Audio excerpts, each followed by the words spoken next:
Good evening, everyone. Thank you for being here tonight with your regularly scheduled Board of Commissioners meeting. If you have electronic devices, please silence those if you will. And while we wait for our clerk to come up with the folks who have signed up to speak. Thank you, Ms. Clerk. Well, tonight, we've called our meeting to order. Our invocation will be given by Pastor Wendell Edwards of the Grace Covenant Holiness Church in Reedsville.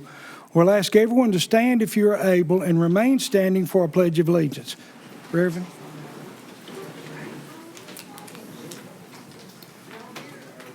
Let us pray. Gracious Heavenly Father, we come before you tonight in humility. We come before you, God, knowing that you are our leader, our guide. We put our trust in you. God, you establish government, and Father, we know tonight that you are the one that's able to give wisdom and knowledge and guidance in the decisions that has to be made. We pray for each one of these commissioners tonight, God, that you would give them the wisdom that they need, and God, that you would help and lead and guide them, Lord, that they would make the right decisions for this county and for its citizens. We thank you for all them that's come out tonight. We pray you bless every single family that's represented here this evening. And God, as always, we want to give you the praise for Jesus and ask it in his name. Amen. Amen. Thank you, Pastor Wendell Edwards. Tonight we're blessed to have Annabeth Gross. She's 5 years old, and she's with Educare in Mayodan. And she likes to do cartwheels, by the way. Annabeth, step up if you will, and if you'll lead us in the Pledge of Allegiance. She's got it right there. Ready? Pledge of allegiance to the flag of the United States of America and to the republic for which it stands, one nation, under God, indivisible, with liberty and justice for all. Thank you, Annabeth. Be seated. By the way, that is not her first appearance. She has been here last year, right? Last year she did. Sorry, sir. Thank you for being here tonight. We appreciate you guys.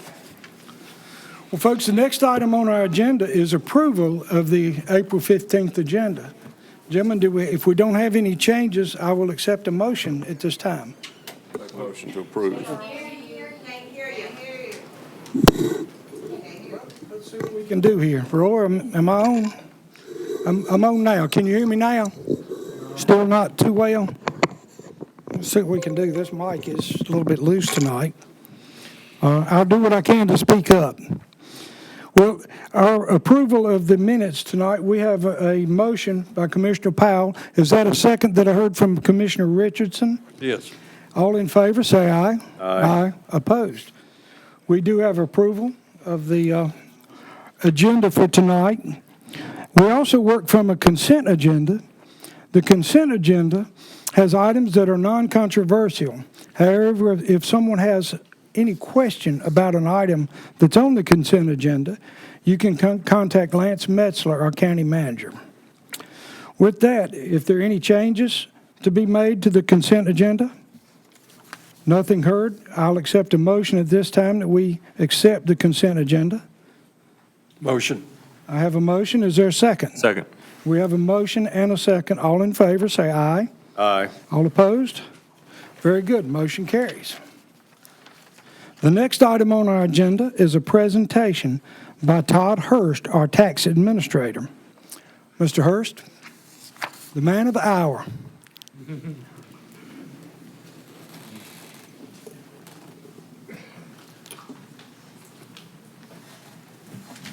All right, we appreciate you. Yes, sir. Thank y'all. Let me get this thing. Okay. Well, good evening, Chairman and the Board. This evening I will be presenting on the facts of the 2024 Rockingham County revaluation.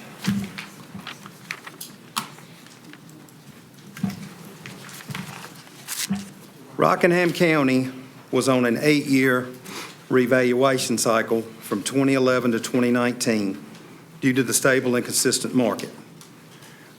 Rockingham County was on target for the next 8-year revaluation cycle to be from 2019 to 2027.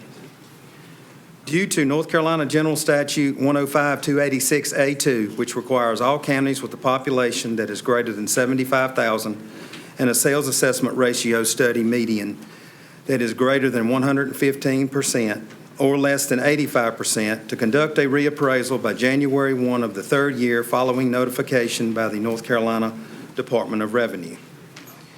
The North Carolina Department of Revenue monitor each year our sales ratio. The 2019 revaluation sales ratio was 100.77% to 77.86% in 2022. The 23 sales ratio was 69.55%. The 2022 sales assessment ratio study median mandated a revaluation by January 1, 2025.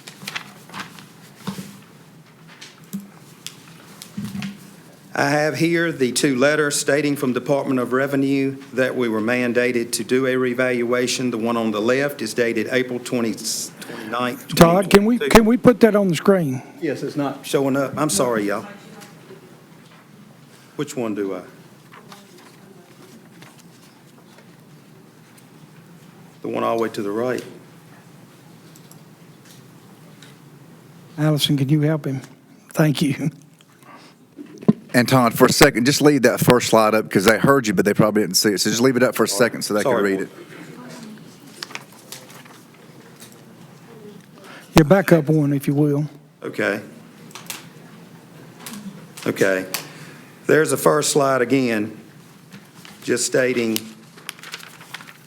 that the mandatory revised assessment due to the sales ratio being from 100.77% to 77.86% in 2022 due to North Carolina General Statute 105-286.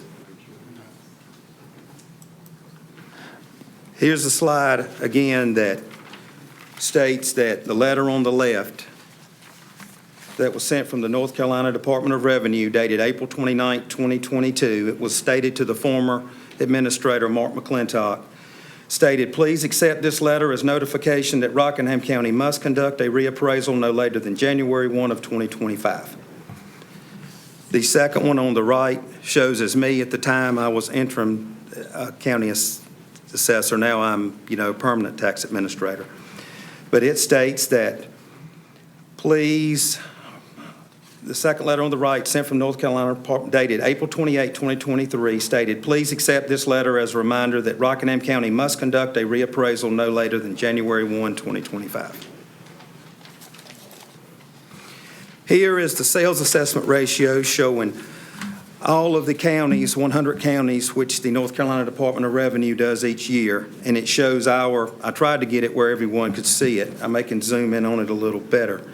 But it shows that we were 77.86%, and I've got it highlighted here, showing they have a number of sales that they send us each year to go off of for our sales ratio. So this shows 350 sales with a 2019 reappraisal year.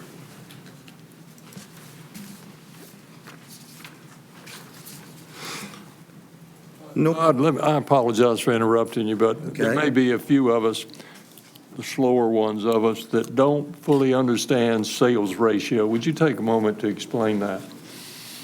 Yes, each year, the state, they send us they send us a sample of what they want us to do to send into them based on all sale. It could be any numerous amount of sales. And they want us to send the information back in to them, and they verify it off of the data that we have. And then that determines the sales ratio for that year. Well, when the market, as I use a $100,000 house, for example, if it's a $100,000 home, per the sales ratio, per the state sales ratio on the first screen, and it's 85% to 115%, okay, and you got a $100,000 home. If we were valued $116,000, we would be valued too high. They would mandate a reval within 3 years. If we're below 85%, they go mandate a reval the third year after too.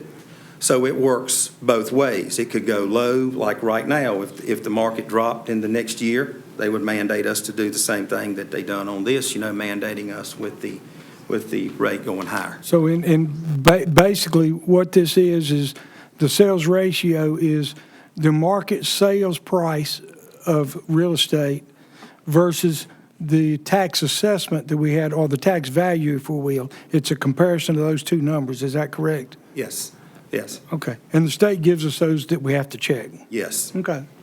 Normally, they take the last deed booking page of the last year through so many, and normally we run about 350 a year. We Yeah. had to Mr. send in Powell? on those. One Yes, sir. quick question. What is the detriment of falling below 85%? What does that do for Rockingham County and our taxes? It affects public utility, it affects the values the county loses in money from going from the last reappraisal to the next reappraisal. It affects, like, for example, if the $100,000 example, we would be valued at $84,000 if it was 84%. So the county loses all of that money. And the only way to get it back is with the state. When the state mandates it, they don't want you below that percentage, and they mandate it. So they want you after a reval to be as close to 100% that you can, and we were in 2019. And what we're talking about is utility tax, right? That's a one of the different. things. Yeah, utility tax is a different entity. I've got a slide in here. Okay, all right. On that, going over that with y'all too. Go ahead. It's a lot of information here to go over, and I was trying to sum it down in a quick amount of time. It's just so much stuff. This statute right here, 105-283, states that all property, real and personal, shall as fair as practical be appraised or valued at its true value in money, which shall be interpreted as meaning market value. So that's what this slide states right here, due to that statute. The next slide here we have is about Piner Appraisal, and Gary Piner and the owner and Mike Casey are also present tonight for this meeting. And Piner, what I want to emphasize is bullet point number 3. Piner was the lowest responsive bidder for a full list and measure at $1.195 million, and are doing several revaluations across the state.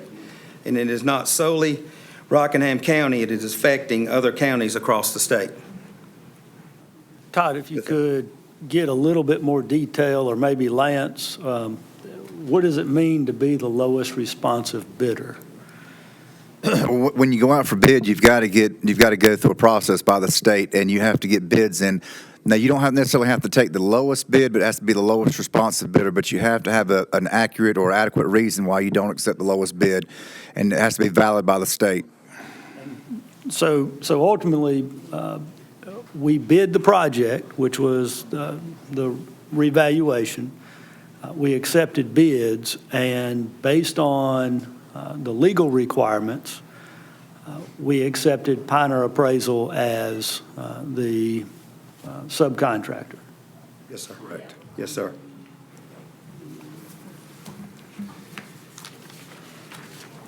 At the time, I believe, Commissioner Berger, we had thought that price may be as much as 1.5 million, and they came in a little over 1.1 million.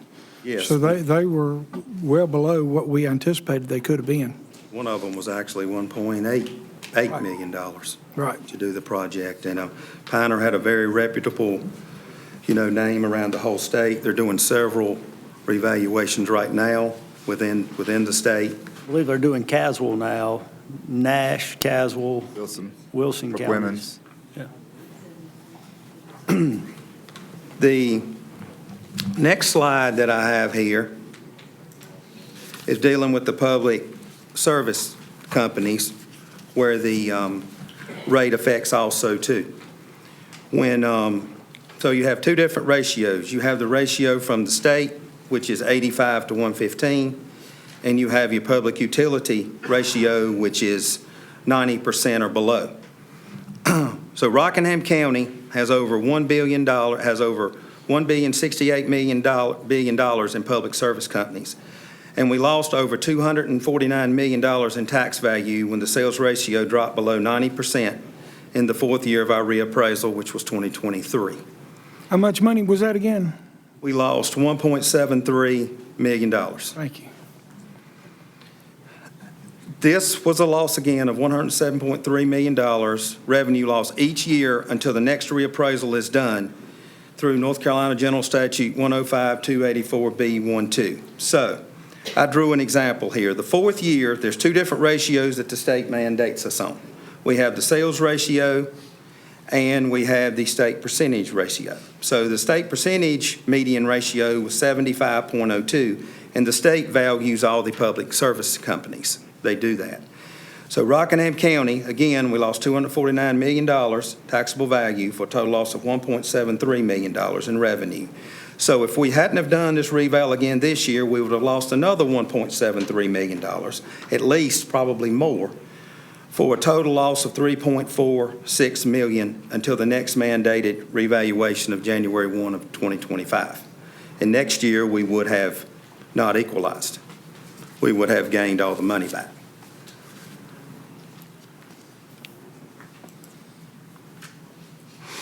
We have several meetings scheduled for the next few days. We have meetings scheduled April 16th from 4 till 5:30 at the Reidsville City Hall at 230 West Morehead Street in Reidsville. And attendees will be myself, as well as Commissioner Powell, Commissioner Barrow.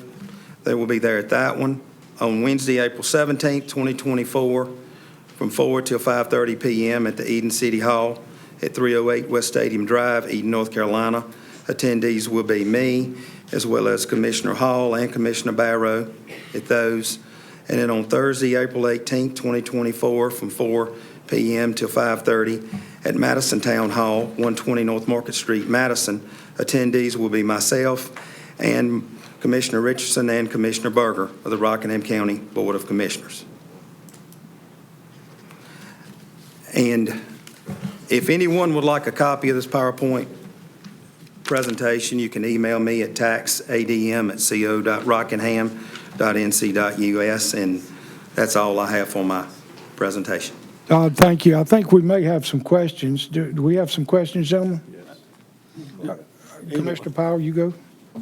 So one of the confusing things that I heard last Tuesday night, I believe it was, when we attended a community meeting, was that I believe on the reevaluation form, it says 20 days for the appeal process, but that is until May the 8th. Is that correct? Yes, Commissioner. Okay. And one of the questions that we were presented with was there's a short period of time for people to try to get facts and figures together to refute their reevaluation if they feel like it's been wrong. But in this case, they can call your office and you will assist them in pulling records if they've had homes or farms or something sell in their neighborhood that they would like to use for that process. Is that correct? They can contact the tax department and get that information. Yes. And last but probably not last, actually, but when you look at your property card, I understand in the top right corner somewhere there, you can click on something that'll show you the comps that they use to appraise your property. Is that correct? Am I wrong in that? Tell us about that. If you go to the county website and you go under www.co.rockingham.nc.us, and then under departments, you click under the tax department. Then you click on the 2024 revaluation tab. We have a little dial meter on there called Click My Value Tool. And if you click on that, you can see how your parcel compares to other parcels. The only thing, it was like you said, Commissioner Powell, it don't show 5 acres or more, but y'all can contact the office for us on that. But it's a very good tool, and Alamance County uses it, and they've had very good because it shows you comps on how yours compares with the neighbors through that. And they also can, if you feel that if the little meter shows high and you feel you need to appeal your value, please remember it can increase, it can decrease, it can stay the same when you do. We have that on our form. And you can also put on there, click on please see my review, see the review, and you can appeal it right there online. And then we get them pretty quick that way. Now, as of the mailing of these reevaluation forms, notifying the public of what their new value would be, nothing as of today has happened with their individual tax bill. Is that correct? Yes. So nobody's tax bill has went up as of today, and why is that? Because it is up to the commissioners to set the tax rate, and the tax rate hasn't been set at the current time. Now, one last, I will make this my last question, as these gentlemen have other questions they want to ask. It would be impossible for us tonight to tell anybody what we think the projected tax rate would be, other than we can tell you that it is coming down, because we do not have the accurate numbers for the tax base until the appeals are over. Is that correct? Yes. Once the appeals are over and we have the tax base, then we have to wait for the budget to be presented to us, which, Mr. Metzler, I think that happens in May. Is that Yes, sir. correct? Yes, sir. In the May. And so once we have the budget with the request and we go through that and do whatever needs to be done with it, then we can figure out what the tax rate based on this evaluation should be. Am I correct so far? Yes, sir. Now, if the county were tonight to have the budget for the next year, and we needed to raise money to balance that budget, we could simply raise the tax rate in effect now based on the former evaluation of 2019. Is that correct? You understand what I'm saying? I mean, if we need money, we can, if the county has to have money to balance the budget, we can do it on the old evaluation, or we can do it on the new evaluation. The new evaluation, the tax rate, Mr. Metzler, if I'm correct, will start at net neutral revenue, right? You have to announce net neutral, and then you can go up from there. And so net neutral means that we would have to notify the public of what the tax rate would be under the new evaluation for you to get the same identical tax bill that you got last year. Is that correct? That's correct. Thank you. That's all I have. Mr. Burton? Well, just to clarify that last part, net neutral is actually for the county as a whole, not each individual property. So even if we get a value of net neutral, some people's taxes would go up and some people's taxes would go down at net neutral. Right, yeah. And I guess one thing for the general public, there is a more in-depth information session that the commissioners sat through April the 19th of 2021. You can go to the county website. There was a work session on that day. It's about an hour-long work session, and the sole issue during that work session was the sale ratios and the reappraisal. So again, that's the April 19, 2021 work session that is on the county website. Welcome to go watch that, and Mark McClintock presented that to us at that time. Now, Todd, I've had some folks ask as far as the difference between what takes place in the county reappraisal and an actual bank appraisal. Are you familiar with any differences, or is that a better question for the Pioneer folks? I would really like for Gary is a fee appraiser. He can tell you all on this. Thank you for process. coming up. Gary Piner, is that right? With the county appraisal, Gary, I think it's fair to say that you don't necessarily go inside the house the same way or to the same extent that you would with a bank appraisal if they were getting a loan through a bank. Is that fair to say? That is correct. And you've got, or if you would just explain to the public a little bit about those differences, that'd be great. Well, when you do a fee appraisal, it's very thorough going in. Could you move in front of the Sure. mic so make sure these It's people very can hear you? thorough going in, measuring rooms and whatnot. We are generally not allowed to do that. We make determinations on the outside the best that we can.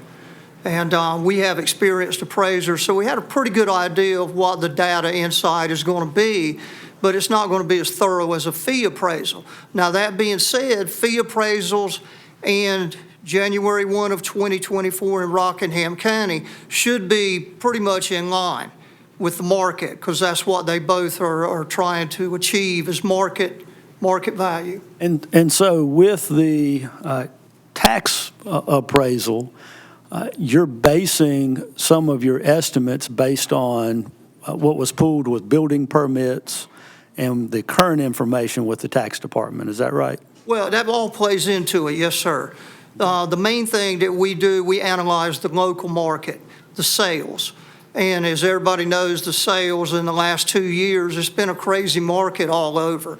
We did multiple revaluations for 2024, and I'm telling you, properties doubled pretty much in all of them. Some a little bit more, some not quite, but it was all in that median in there doubling in values because it's been such a crazy market, you know, the sales, and that's what we have to go by.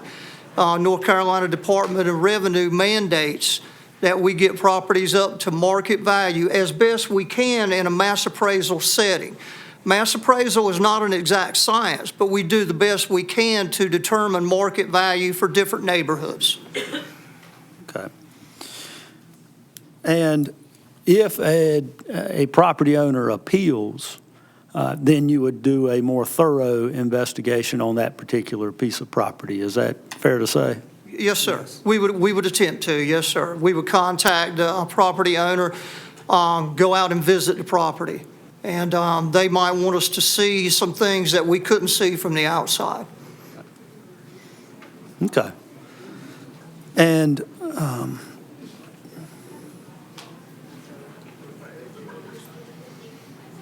let's see.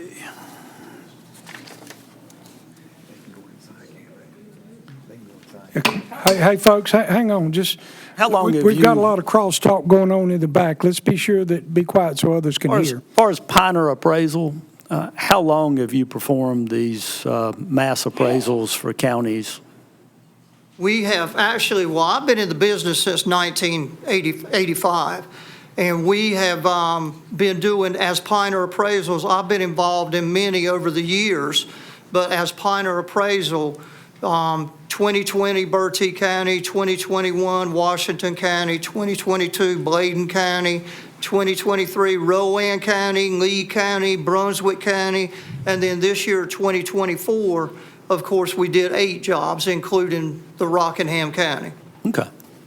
Thank you. Yes, sir. Todd, I've got, now, the values are set and apply to property, whether it's inside the city limits or outside the city limits, so it's the entire county.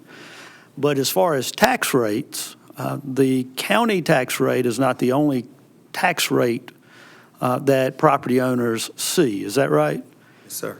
So if they live inside of a city limit, then they also have city property taxes, Yes. and they need to have communication with any city council members as far as what the cities may do with their rates.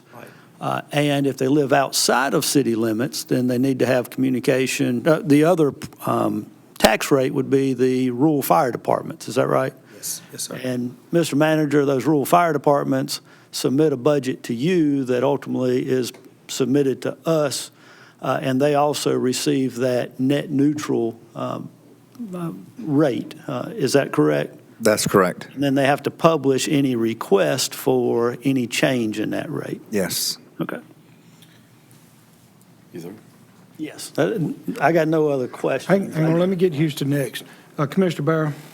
Thank you, Mr. Chair. So just a couple of questions. So I've had a couple people ask me what a full listed measure is, which was the type of appraisal that was done this time. Would one of you guys like to field that? Yes, sir. What we attempt to do in a full list of measures is check the data very thoroughly from the outside.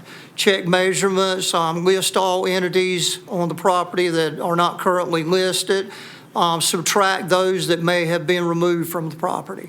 So it's a pretty thorough process. And Mr. Piner, does someone that works for you, did they see every property in this county? Yes, sir. And then Todd, my second question, this was a question I received from a citizen, and I just wanted to try to get some clarity for it. So back on one of the first slides, we received the letter from the Department of Revenue, I believe it was in April of 2022, is that correct? Yes, sir. Okay, so the question that they had was, yes, the rate had fallen in 2022, and they had requested this, but the previous iteration of the Board of Commissioners voted to approve this back in June of 2021. Now, obviously, I wasn't in this position and you weren't in your position when this happened, but without, I hate to ask you to read minds, but can you explain how Mr. McClintock was able to predict that it was going to fall below? Mark always was a very analytical person, very analytical, and he had several dealings with Mr. Metzler, and I was in some of these meetings, but he saw the market in 2019 from the sales where it was 100.77, then he saw it declining. And he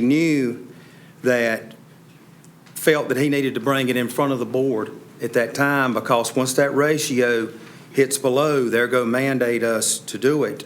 And we wanted to make sure and get a reputable company. We wanted a reputable company in our county to do that. Because I'm a citizen here myself. I live here myself, been living here all my life. So we wanted to make sure that we got someone reputable to come in. And we also wanted to get, of course, the best price, but not alone that, reputable in that. And not alone, he knew it was only going to affect it was going to affect the public utility too. And actually, I had reviewed back in some notes, and from where we were, it affected it, even more than we had planned on at that time. I think a note said 618,000, and it was 1.73 million.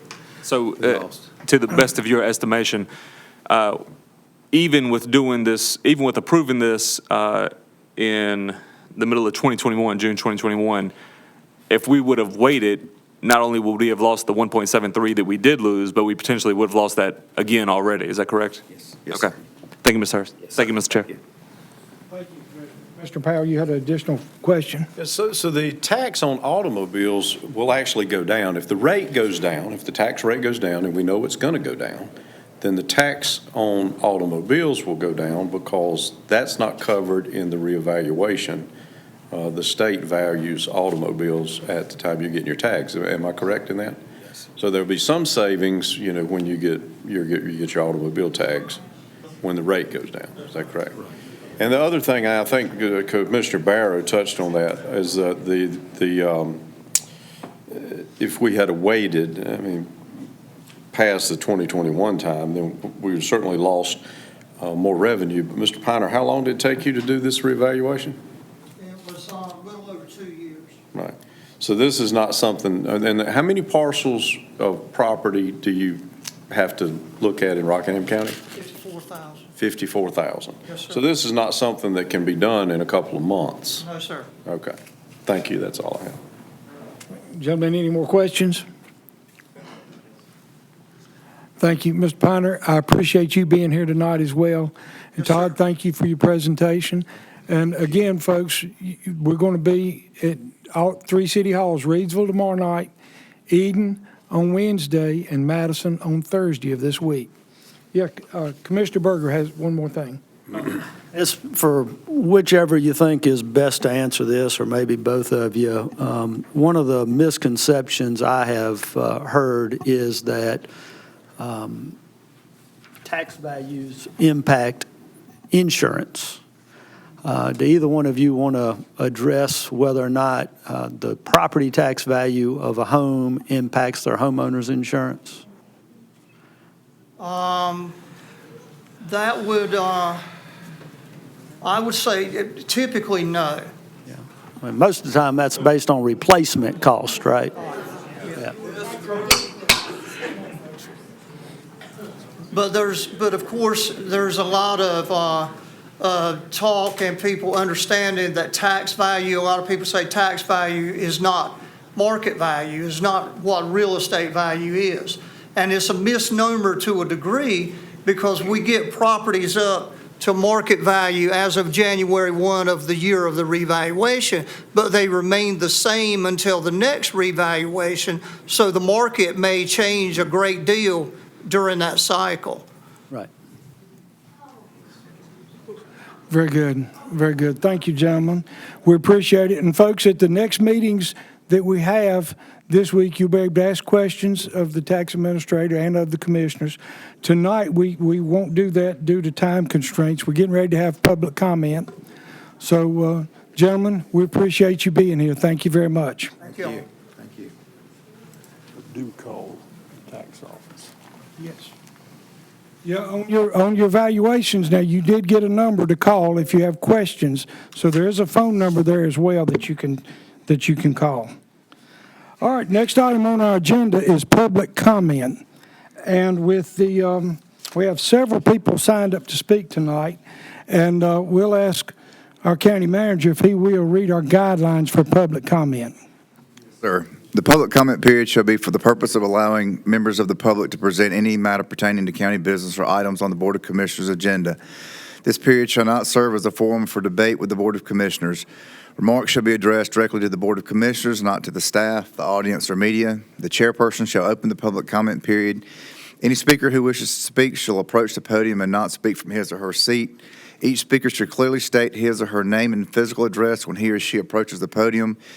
Any citizen desiring to present any matters concerning the services, policies, and affairs of Rockingham County shall be allotted 3 minutes. Citizens will be allowed to yield their time on a specific topic by utilizing one more attendee's time.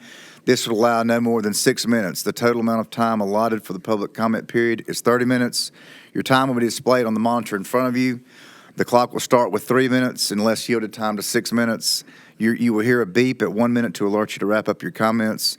If you already yield your time or time is yielded to you, then please let the chairman know in advance. Speakers appearing before the Board of Commissioners will not be allowed to campaign for public office, promote private business ventures, or use language of a personal nature which insults or demeans any person or which, when directed at a public official, is not related to his or her official duties. The Board of Commissioners may accept written comments in lieu of oral statements. Written statements can be delivered to the county manager's office. Mr. Chair? Thank you, Mr. Manager. With that, we'll ask Chantel Simpson, if you'll make your way up, give us your name and address, and then on deck is India Simpson, so if you'll be prepared to follow up with her. Thank you. Good evening. Good evening. My name is Chantel Simpson. I live at 650 NC 87 in Reedsville. I have lived in Rockingham County for the majority of my life. I only left to go to school, and I returned to the county in 2019, where I began building my own home, and I moved in 2020 during the height of the pandemic. Today, I'm here to speak against what I believe are unfair property tax evaluations during a time of both local and global instability. While I do understand that prices increase, I personally have received a property evaluation that more than doubles the value of my home. This increase will result in increased insurance premiums in addition to increased tax payments. As I'm sure you know, Rockingham County is designated as a Tier 1 county by the North Carolina Department of Commerce. This indicates that it's one of the most economically distressed communities within the state. In fact, in 2022, our county had a poverty rate of 18.8% in comparison to the state average of 12.8%. I believe that it is both unethical and immoral to increase financial burdens on residents that are already in an economically distressed region. These increased tax evaluations present an issue for many of our county residents, and in my opinion, are a part of a longer-term strategy towards gentrification. It is my desire for our county to grow and to become more economically stable, but not at the expense of our current residents, with the detrimental impacts to their homes and livelihoods, as it could force lifelong residents to possibly be displaced, all simply based on a lack of ability to pay taxes. Furthermore, I would like to ask for clarification in the appraiser's physical evaluation of the property. I don't recall seeing anyone on my property doing an evaluation. And I know that there can be a lot more detail seen in somebody physically walking around my property than driving by or using drone or satellite surveillance. Lastly, based on the conversation that's been had today, I urge the commissioners to set a reasonable tax rate for the good of its citizenry. Thank you. Thank you, Ms. Simpson.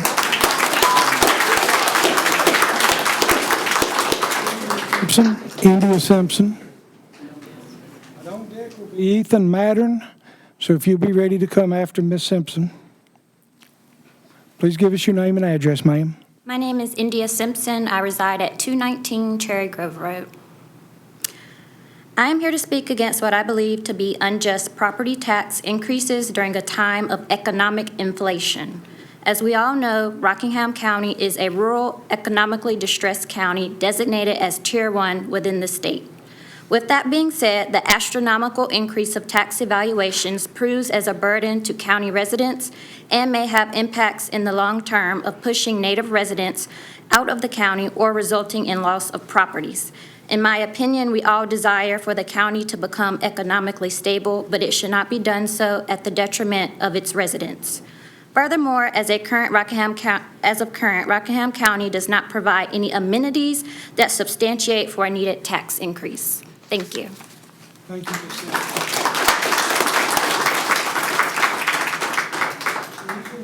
Is that correct? Yes, sir. Please give us your name and address, sir.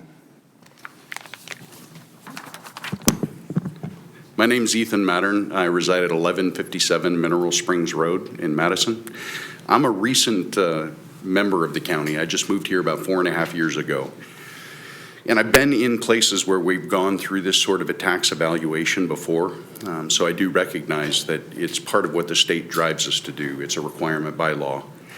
I do think that there are some concerns because ultimately, even if you make the right decision in your adjustments and how you evaluate the taxes to get to the net neutral, there are going to be folks who saw 100 or 150% increase in the value of their home as compared to people that had a 50% increase. So even if you go net neutral, there are going to be situations that are going to have an impact on the people more reasonably, the lower income part of the county. The smaller the size of the house, the greater the percentage of the increase. It does, I've already contacted my homeowner's insurance company, and it does have an impact on the valuation of your house for replacement value. So there are impacts that are going to be beyond just the tax implications on the decisions that you make. I want to see the county grow. I want us to have the tax revenue that's necessary to have the rescue and the police services that we need and to invest in the things that make this county a great place to live. But I also think that as you're making your decisions and the impact that it's going to have on the people in the county, especially those that are retired on fixed incomes, my family's in a position to absorb whatever the tax changes come from.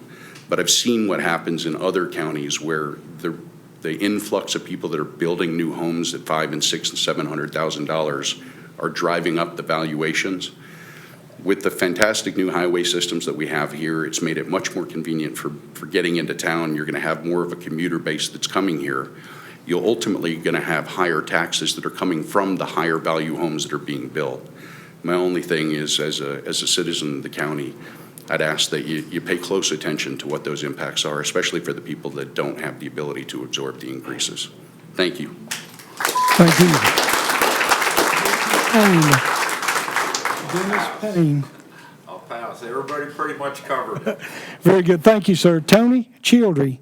Tony Childry. On deck will be Faye Potts.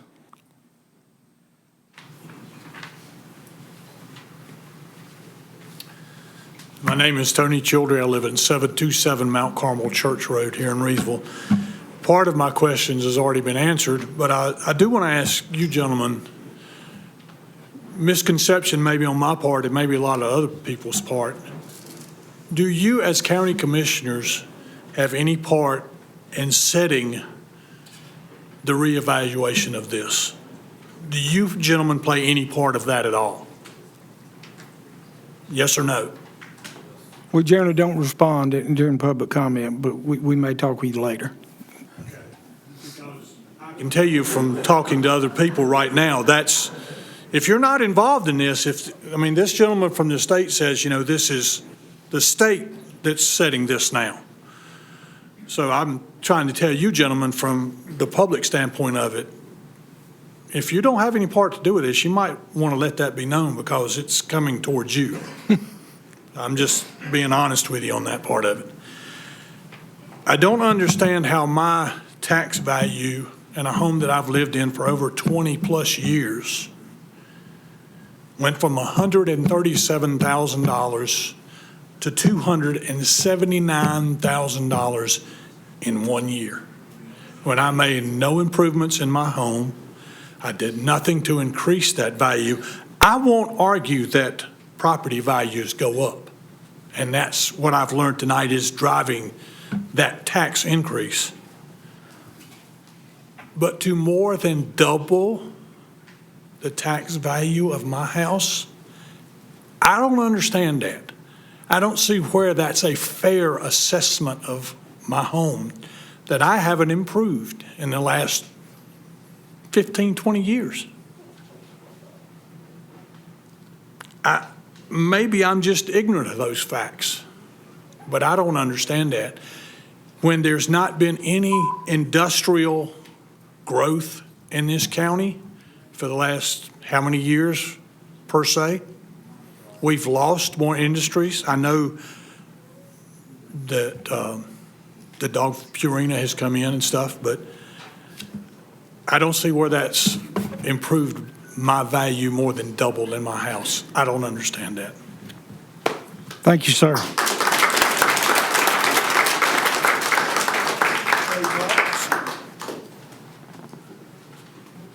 The reason we don't smoke is because we don't want to interrupt their time. We don't want to interrupt their time. Yes, go ahead. My name is Faye Potts. I was born and raised in Rockingham County. My address is 176 Fay Lane. I also own 351 Fay Lane, with my stepfather having a life estate. I think Ms. Simpson covered most of it. The one thing that I just urge y'all to do, I've seen the meetings that are coming up, but most of them are all scheduled during time people that work. And I think most of the people, at least my age, as you can see, most people are a little bit older than I am here. They have a lot of questions, and like he was saying, I think a lot of people are feeling like this is going toward y'all, and they don't understand the evaluations. And I feel like a lot more people would understand if they had the ability to come and ask these questions that we didn't get to ask. Like I asked you tonight, Mr. Hall, and you answered most of them, and I feel more better now about that because I was able to get those answers. So I just urge y'all to maybe possibly do some more meetings that are later in the date, because when I look at $100,000 on a house that is not had any improvements, the land does not perk, and I don't have that ability to ask anybody, hey, was this taken into consideration? Or is it just the drone? I have cameras on all of my properties. I never had any cameras going off showing anybody that was on my property. Now, granted, it is over 30 acres on one side and 2 acres on the other, but none of my cameras ever went off showing them going down our driveway. So that's kind of things that concern me, and I feel like if y'all had meetings where we could go and ask these questions, I feel like you would have happier citizens in Rockingham County. Thank you. Thank you, Ms. Potts. Ms. Reese, Janice Reese.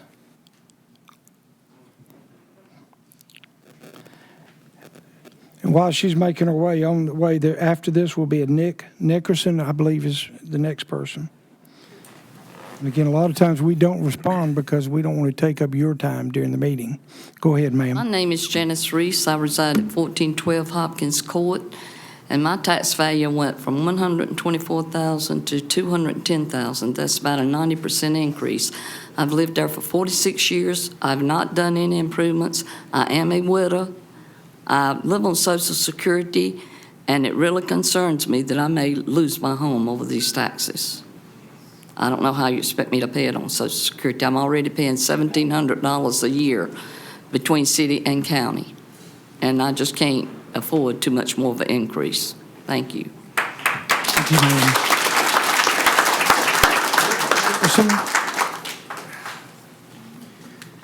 And on deck is Sandra Thomas. Hello, my name's Nick Nickerson. I reside at 1400 Walnut Street in Reedsville, and I'm here like so many others tonight. We're concerned about the shock of the revaluation that we've received, although we knew it was coming and we've heard about it. It's unfortunate that this appraisal was done at a historic peak of a market. It's really too bad because we're already seeing this market starting to soften and quiet down and come down. And usually through markets, whether it's in real estate or in the stock market, you'll see some extreme swings. And usually what goes up softens and it comes back down. So that's something to consider. And like I say, I think it's unfortunate. You gentlemen have quite a job in front of you. And it's an opportunity, though, for you to win your constituents over, for them to see that you're working for them and that you're looking out for them. I know that you have some tools in your bucket to soften the blow of this, and I think that that's really what the community needs. They need to see that you're going to be there for them. Use those tools in your tool bucket that you can to soften the blow and the cost of this. We want to see our property values grow, and we should. We should want to, especially if we're investors. We have two companies, Nickerson Property Investments and Nickerson Enterprises, and so, we're excited about buying property, and we're excited about Rockingham County. However, when homeowners and businesses see their tax values double and triple, 100% or 200%, that has the potential of having a very negative impact on families' budgets as well as business budgets. This impact is going to end up being passed down to the community in goods and services and costs of rental property, which concerns me that it could affect our homeless community. Okay? Our community's already struggling with inflation in every corner and cost of living in every way. So this community sincerely needs your attention on this and, and thoughts and a way to soften the blow of this community and show us that you're with us. Thank you. Thank you. Sandra Thomas. Thank you, Ms. Thomas. On deck is going to be Jesse Kinley. My name is Sandra Thomas, and I live at 604 Road Street. I am new to the community. I moved back after being away for several years. And a lot of things that have been said here is very valid. Now, I'm also a criminal justice major, and I know that when prices and stuff go up and taxes and stuff like that, the crime rate goes up. So that is a concern as well.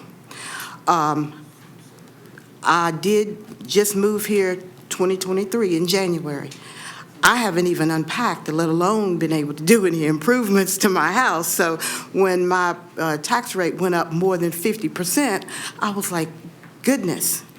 So I would like to ask for you all to take into consideration, slow growth is a good thing as long as it's continuous. Like the rabbit and the tortoise won the race. He was a little slower. We'll get there. But just give us a chance to make it. There's a lot of people, like the lady who's been here for a while. We don't want to lose the people in the community because they can't afford to pay the taxes. And one tax increases the other one. You've got utility tax, you've got insurance that will go up, you've got public utility taxes that will go up. So we just ask for a little slower forward motion. Thank you. Thank you, Ms. Thomas. And on deck is Poppy Macris. Good afternoon. I'm Jesse Kennelly, 1515 Walnut Street. I was born and raised in the county, moved away for a little while, moved back. Our family has specifically chosen Rockingham County for somewhat of its slower pace, more rural area and whatnot. Want to keep it that way. I think the major point that is coming up here, and the appraiser, the head of the appraisal company, he emphasized this. He said this is a crazy market that influenced these assessments. I myself question that, how that is valid when determining property values, especially for tax purposes. So in questioning the validity of those assessments, it's weighing heavily on data collected during the historic and turbulent real estate market. One immediate concern is the possibility of paying taxes on overestimated valuations, possibly up to 5 or 8 years is what I understand. This is compounded when there's federal data tracking of decrease and declining median property values, most of which has happened in the last 2 quarters. I don't believe those were factored into these evaluations. I hope that the commissioners representing Rockingham County residents are factoring aforementioned concerns into their rate selection. I also want to echo having more opportunity to have a question and answer settings where the county residents can come and ask you guys directly concerns and have their questions answered. I believe, I've owned property for a long time. I don't know of any other time period where an assessment has triggered this kind of response, which leads me to say, like, why are we having this now? Why do we have to have this discussion? There's obviously a huge swing in the market. We need to take that into consideration. So thank you for my time. Thank you, Jessica. Poppy Marquis. And on deck is Tommy Ann Hill. Tommy Ann Hill is on deck. Thank you. Good evening. My name is Popey Macris, and I live at 345 Tourist Road in Madison. I live on septic and well, ETJ. My property value, like everyone else's, has increased, and I just want to tell you what it is per square foot. It was $347 per square foot of acreage, and now it's being assessed at $1,005. In the height of the pandemic, I took my young children, I'm a single mom, I took my young children and we moved up to Rockingham County so that we can have a better life, more wholesome life. And if my value here triples, which is a little astounding to me, I'll be paying over $3,000 in taxes every year, not including what will happen with my insurance, my home insurance. So I think you've heard it from everyone here, but the other thing I want to mention, for that kind of money, that type of taxation, I would expect to see a number of things like, I don't have access to internet. That's, like I would expect the county to do some investments in the internet services, which I know you're doing in certain places, but they're laying lines in front of my house and I still cannot hook up into them. I would expect to see, some parks. I would expect to see some amenities. So when we're thinking about taxation, I think we need to be thinking of the people, and we need to be thinking about how do we make this county a better county for everyone overall. And that's all I have to say. Thank you. Thank you very much.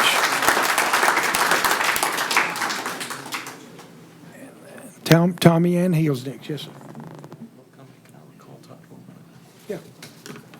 Yes, ma'am. Hi, my name is Tommy Ann Hill, and I live at 1113 Walnut Street here in Reedsville, right off of Barnes Street. And I want to give you a little bit of a picture, as obviously, like everyone else so eloquently stated, I have an old mill house. It's less than 1,000 square feet. Like the rest of us on my street, most of us are elderly, living on fixed incomes. My home went up 59%. Not sure how that's possible, but it did. And if I wanted to be able to afford a house at this price, I would have done that a long time ago.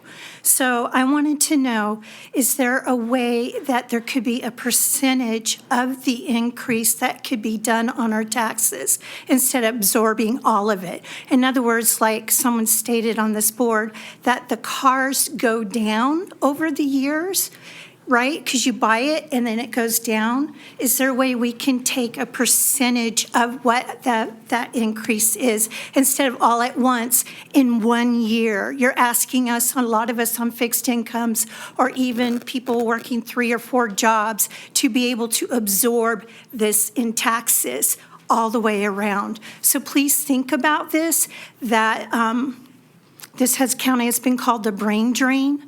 So I want to know what the demographics are coming in, buying these houses at this large amount. Are the out-of-staters that had sold their houses for cash coming in when the rest of us aren't? Thank you. Thank you.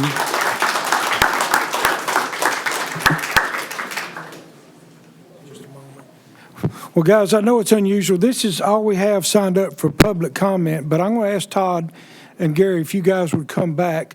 I think a couple of commissioners have some questions. Todd Hurst, if you'll come back, I'd appreciate it.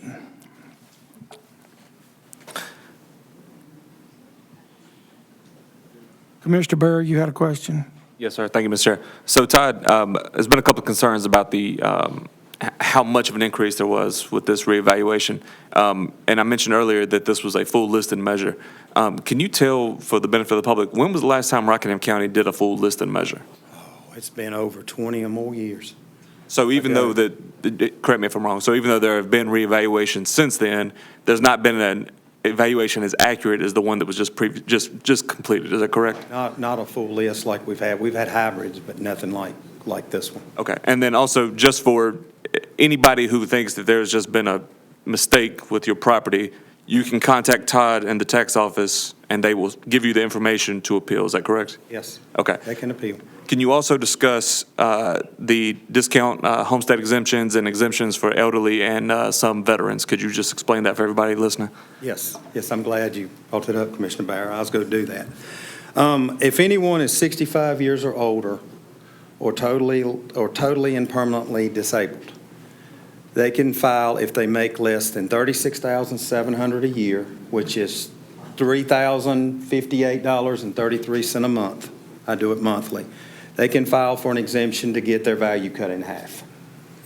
So in that half value, it is only an acre of land and the buildings on the acre. If they have more than an acre, it does not include that in that part. And they can contact Robin Jones at our office at 336-342-8250.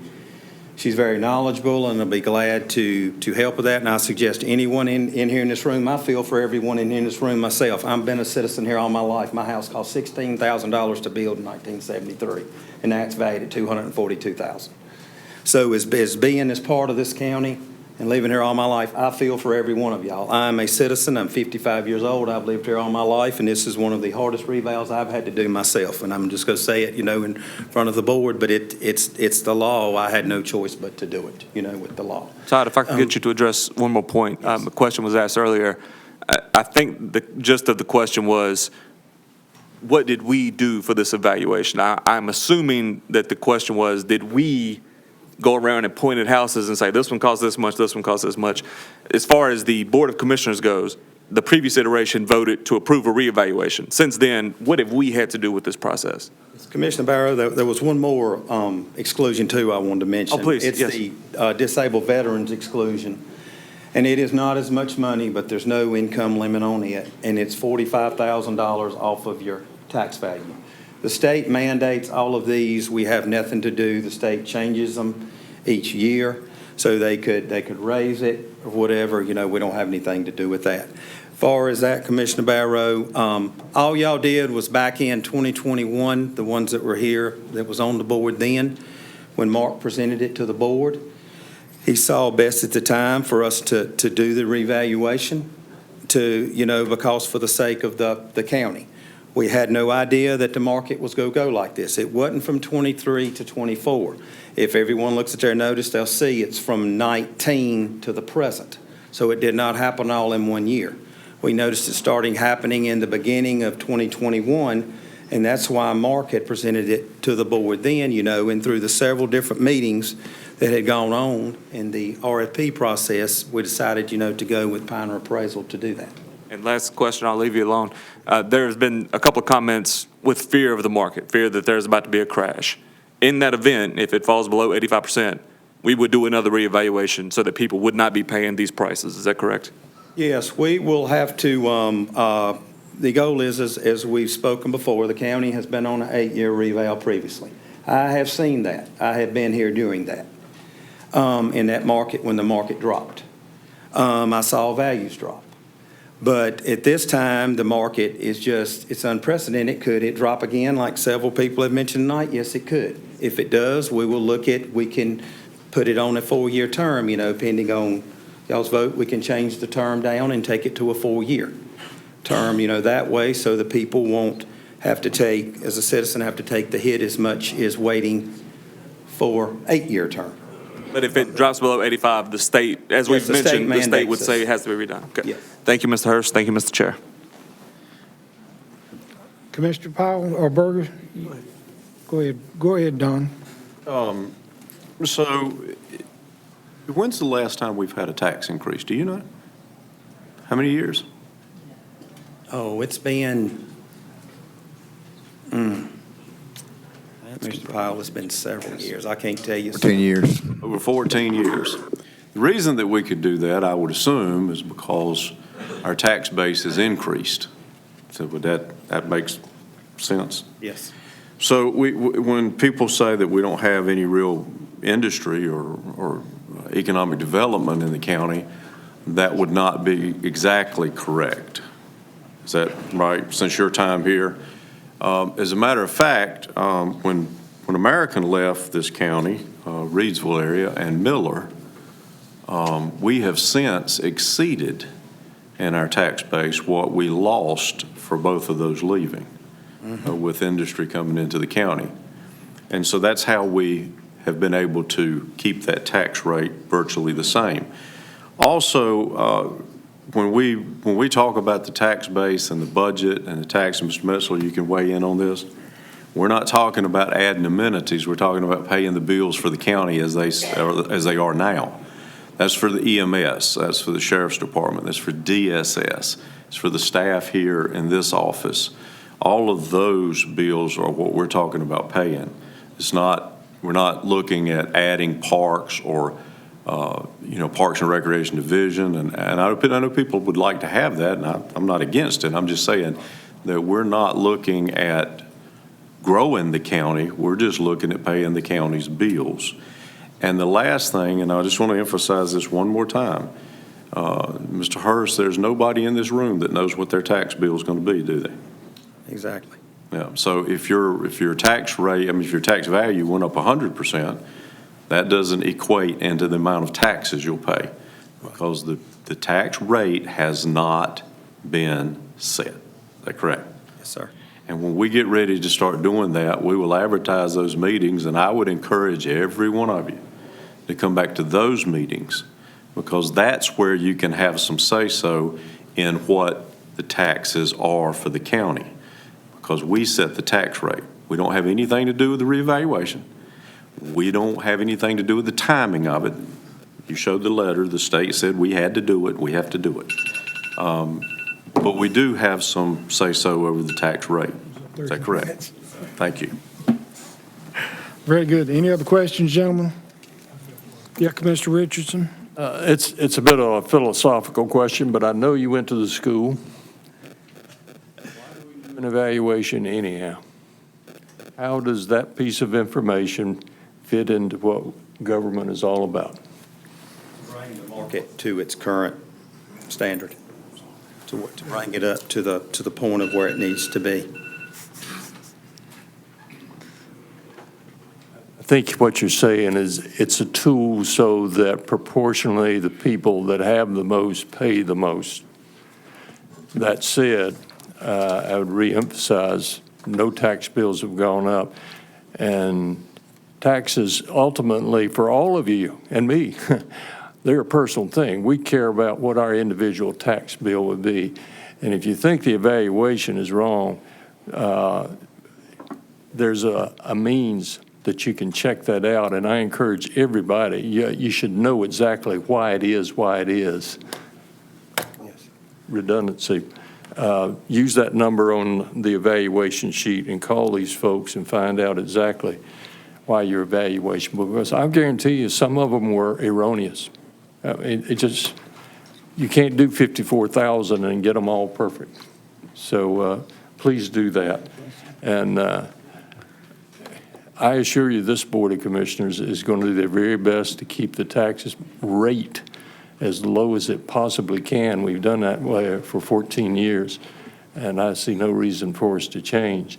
And if you wanted us to reduce the tax rate below such that the return in total tax was less than we're getting now, now we've got to decide what services we're going to cut.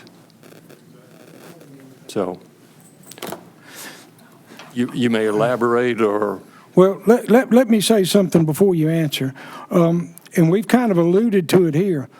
But one of the main things that we have to do is we have to raise enough money to provide for the sheriff, to provide for the jail, to pay EMS, to pay for DSS, these services that the county provides. That's our goal, is to raise that money for the budget. And that's all we're after. We're not looking to get rich. We're not looking to add a bunch of other things. Matter of fact, when you leave tonight, if you look on the wall in the lobby on your left, you'll see the budget. You'll see every line item, the Sheriff's Department, EMS, the animal shelter, the libraries. You'll see where your budget is going. That's the money that this county needs to raise. And so that is one of the things we have to look at. And the tool we have to do that is through the tax rate, not the valuation. The valuation is driven by the market, but we get to set the rate so that it only raises the money that we have to have for the community.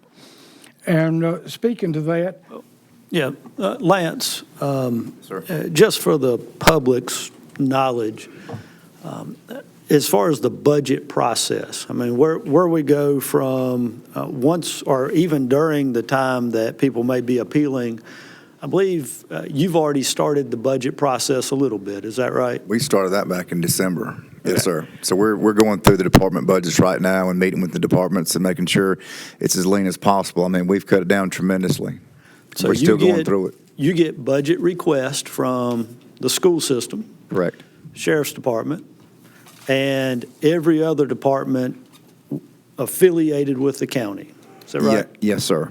And that process includes many asks from those departments for additional expenditures. Is that fair to say?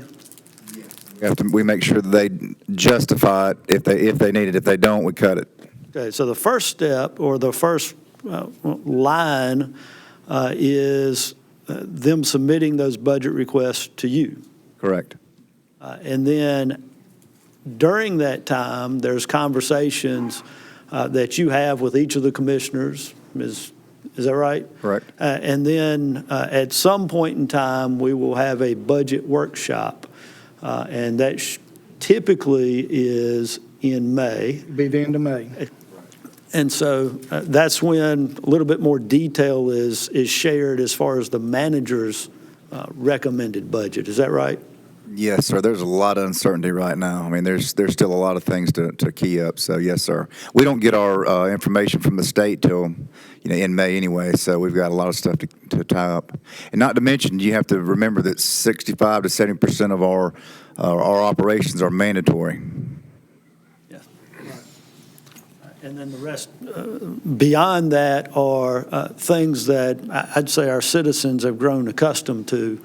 And of course, we've got a request from the school system for additional money already. Yes, sir. And I'd be surprised if you didn't have requests from other departments you've already met with for some sort of additional spending. Yes, sir. Okay. But you're the first person that they meet with as far as that budget process? My staff, yes, sir. Yes. Okay. All right. Any other questions, gentlemen? Any other questions? Todd, Gary, thank you guys for being here tonight. Again, I want to remind the public, we have 3 meetings this week. Tomorrow night, 4 to 5:30, we'll be in Reidsville City Hall. Wednesday, we'll be at Eden City Hall, 4 to 5:30. And then Thursday, we'll be in Madison, 4 to 5:30 at Madison Town Hall. So please come out, ask your questions, bring your information. If we can help you, we will. Do you have anything further, Todd or Gary? Yes, sir. Thank you, gentlemen. Appreciate y'all being here tonight. Thank you. Folks, that's going to take us to the end. We're going to take a recess for about 5 minutes, and we'll get started again at 10 minutes till.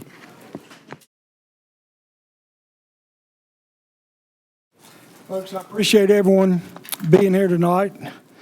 As we get started, the next item on our agenda is public hearings, and we're going to have Ronnie Tate, Director of Engineering and Public Utilities, to come before us tonight.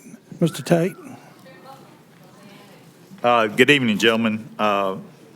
My item tonight is for a public hearing, a public reading for the Rockingham County Landfill Franchise Agreement for operations and maintenance of the facility. The franchise agreement is with Wall Recycling Incorporated, and the length of the franchise agreement is for the life of site, which is till 2055. And if you gentlemen will allow, I'd like to I've got a couple of pages of notes I'd like to go over a little bit about this process we've been going through with Wall Recycling, and just some general information for y'all's consumption tonight. So in early 2022, the county released an RFQ for landfill operations and maintenance services. Wall Recycling was selected based upon their responses to the RFQ. And in September of 2022, county entered into a short-term agreement with Wall Recycling for operations and maintenance and management of the landfill. And since that time, I'd like to highlight a few things that Wall Recycling has done out there to improve the site. They've added an outbound scale at Scale House. They've started using alternate daily cover out there. Site's clean and neat. They've improved the county's compaction rates at the site, just adding additional airspace for the county. When they've had concerns, they've addressed them in a professional and timely manner. They've also increased the operations at the site, increased the hours of operation, sorry. And here recently, they've even started a demonstration permit to help with the reduction of PFAS in the leachate. And any of you that's seen the news lately, that's a big concern in our country right now, the forever chemicals, forever plastics. Since that time, since September of 2022, we've had 3 DEQ inspections. During the short-term agreement, all were passed with no notice of violations and with positive comments coming back from NCDEQ. The county hired a third party to inspect the site in early 2024. Its inspection revealed no deficiencies, and the comment from the inspector were the site is very clean. Operations look normal. They were impressed with the use of the equipment at the site and found the site and operations to be in excellent shape. The franchise order and the contract that you have in your packet have been reviewed by staff, finance, our legal department, county manager, and the facility and grounds committee. With that, I'd like to talk a little bit about what sort of the county has in their way of responsibilities as we move forward with this agreement if you choose. The county would continue to own the landfill.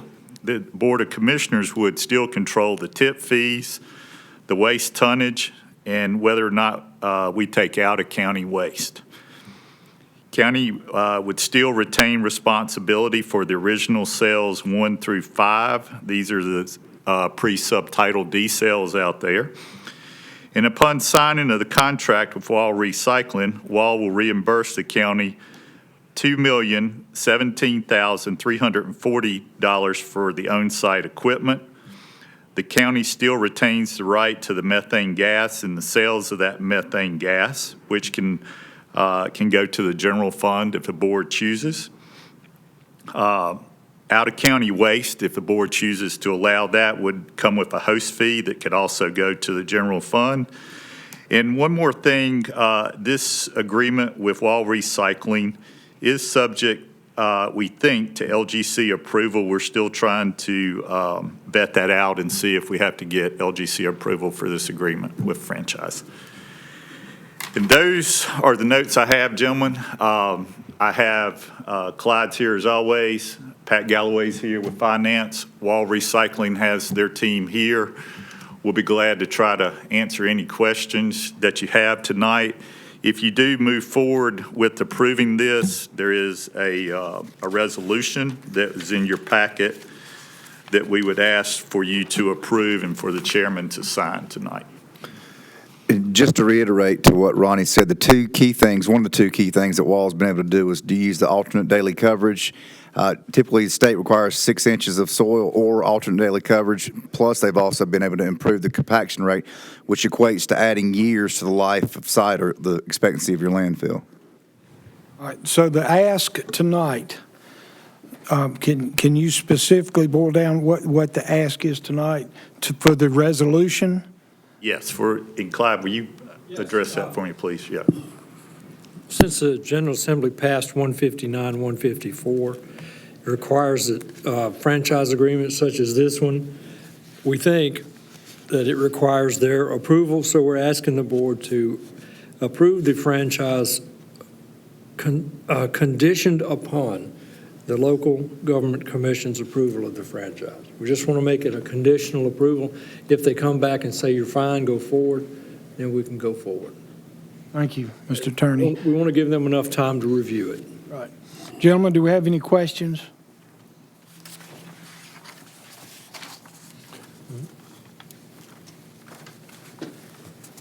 No questions. Very good. So I heard you say there've been several inspections by the state. They're doing an exemplary job, and they've added services, added hours. Wonderful. It's got to open up. Well, gentlemen, at this time, do we have a motion for or against this proposal? We're going to have a public hearing, right? Oh, we do have to have, thank you, Mr. Attorney. With that, we will open a public hearing, and we have no one signed up to speak. So with that, we will close the public hearing. Now, gentlemen, any discussion?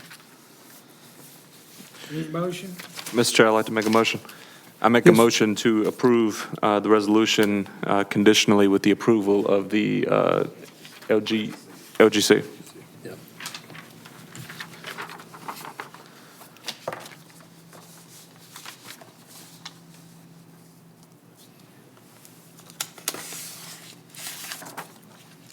You good with that? Yes, Okay, so that's conditional. as written, conditional, with approval from the Local Government Commission. Thank you. Do we have a second? Second. We do have a second. Thank you, Commissioner Richardson. All in favor, say aye. Aye. All opposed?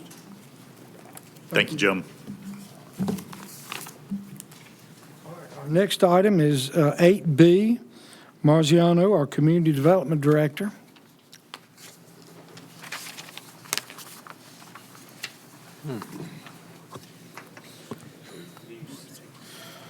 Let me. Good evening.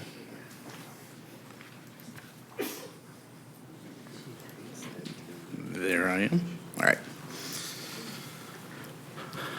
This is rezoning case 2024-06. This is a request for a zoning map amendment to rezone a parcel of land from residential protected to residential agricultural.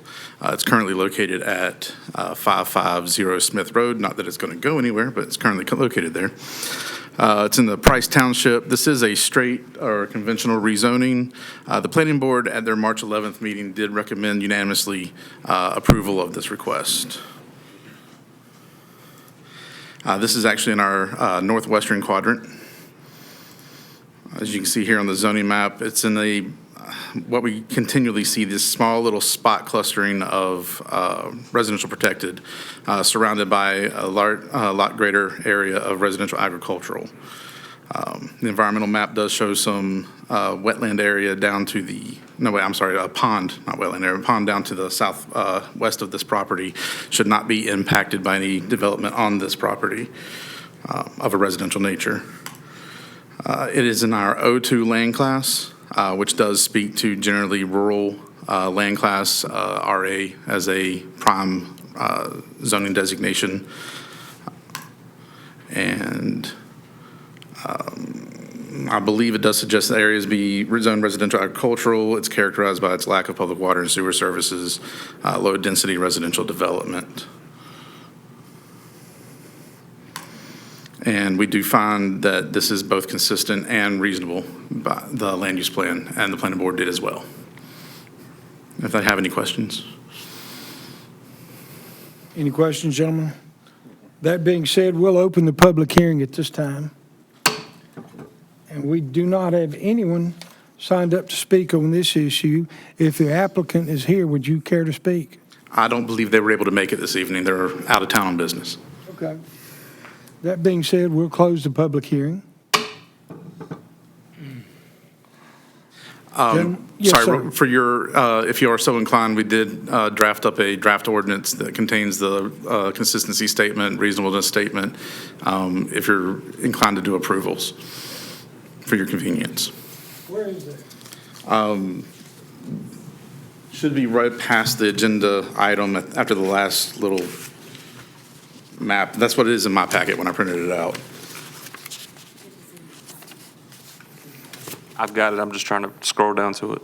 Okay, I'm sorry. It'll read an ordinance to amend Rockingham County official zoning map for tax parcel PIN 7020-00-51-6624, residential protected RP to residential agricultural RA, ordinance PZ 2024-06. What he said. All right, that's at the end of the. It's at the end of that first agenda item. I see the resolution there, ordinance. I don't see the statement. Statements. Statement either. After the and that. And that, okay. And then it goes to the approval, and then that long, proposed actions found to be consistent with the adopted Rockingham County Land Use Plan. It's located in the O2 land class. Suggests the areas in the O2 land class generally be RA. That's the consistency. Then after that's the reasonableness statement. Right. Clyde, we simplified this whole process, right?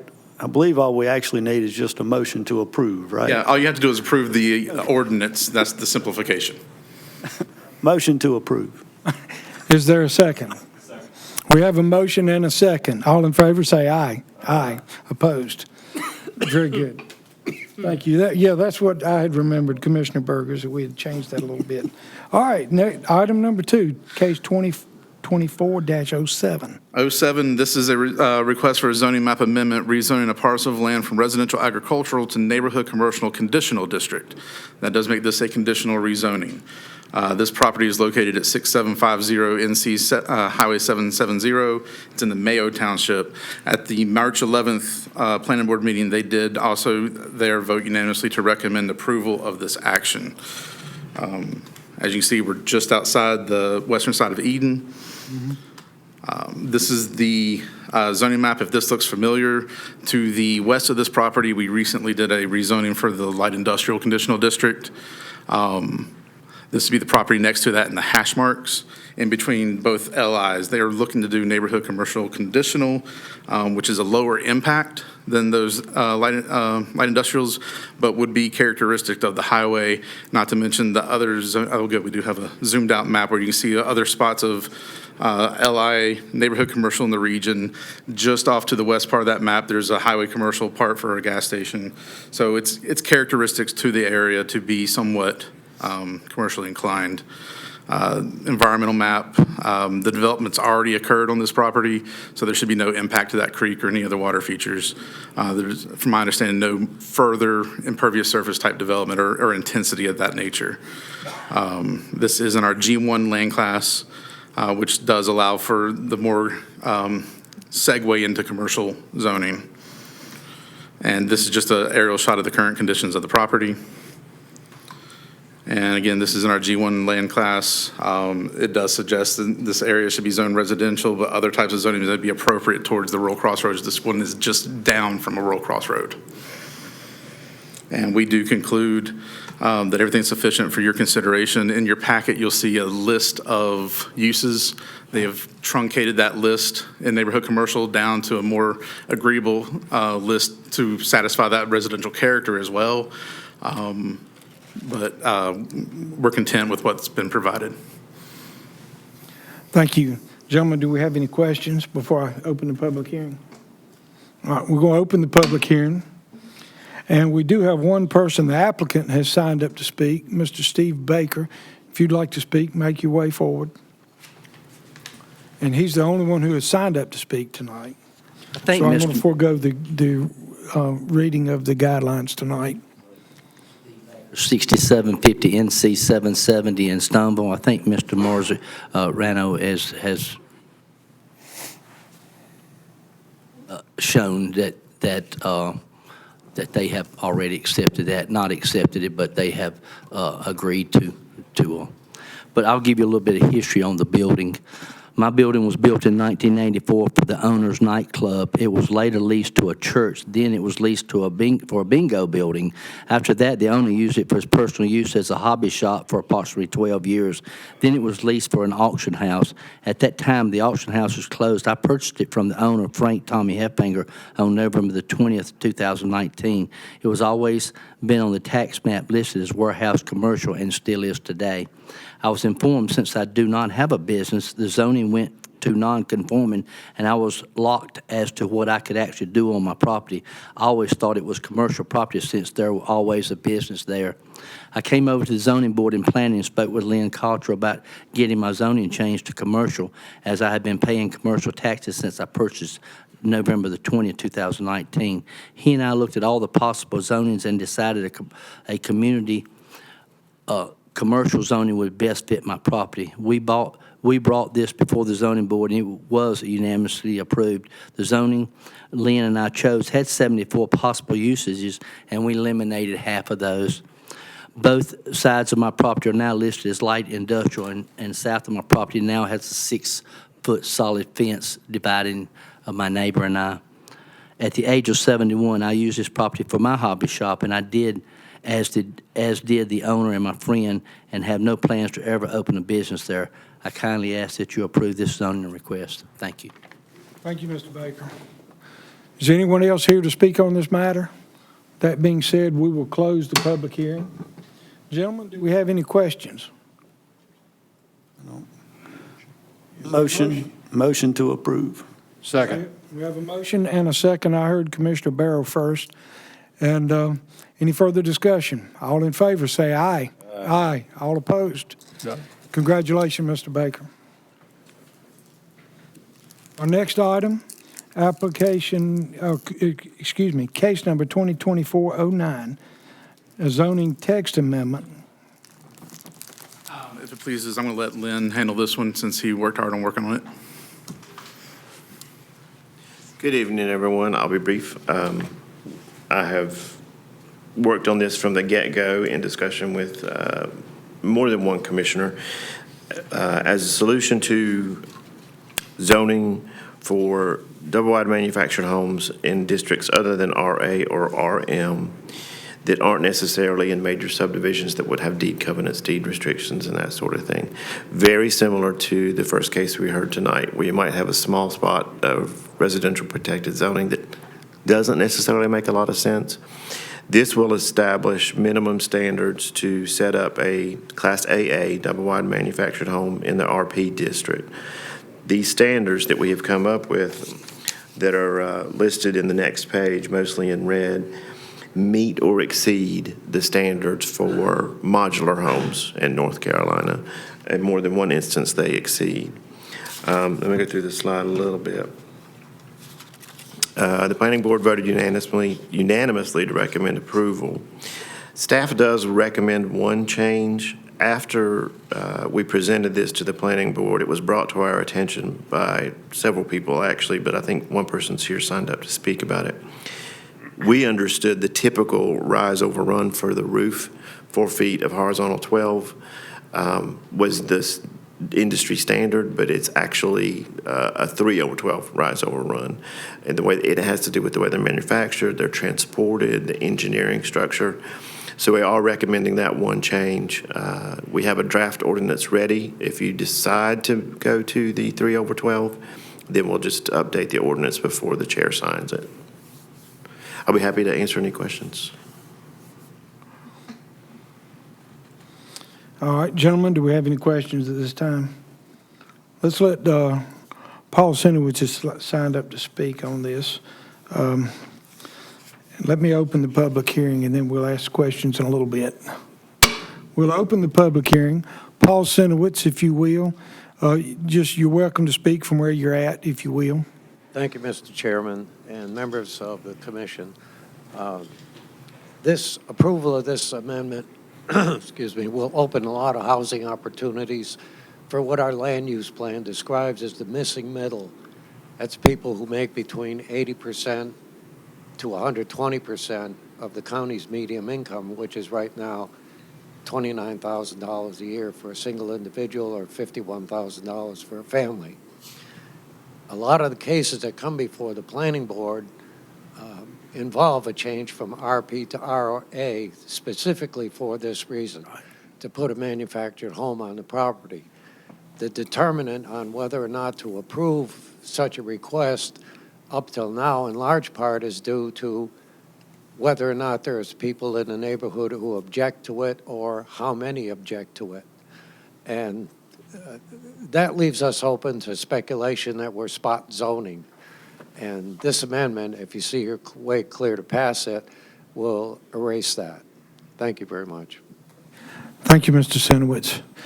Mr. Sinowitz is also the chairman of our planning board, so we appreciate you being here tonight. And in addition to that, we have Daniel Leonard. If you want to make your way up, I'd appreciate it.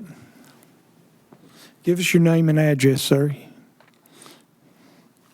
Daniel Leonard, 1131 Freeway Drive, but I'm the general manager of Clayton Homes in Rockingham County. 3611 Summit Lakes Drive is where I live currently. I want to say thank you to everybody here. This is going to be a tremendous help to a lot of the people that come into we have, I would say probably 3 out of the 10 people that come into the office are looking for land. The zoning RP really restricts a lot of those people from being able to get into the houses.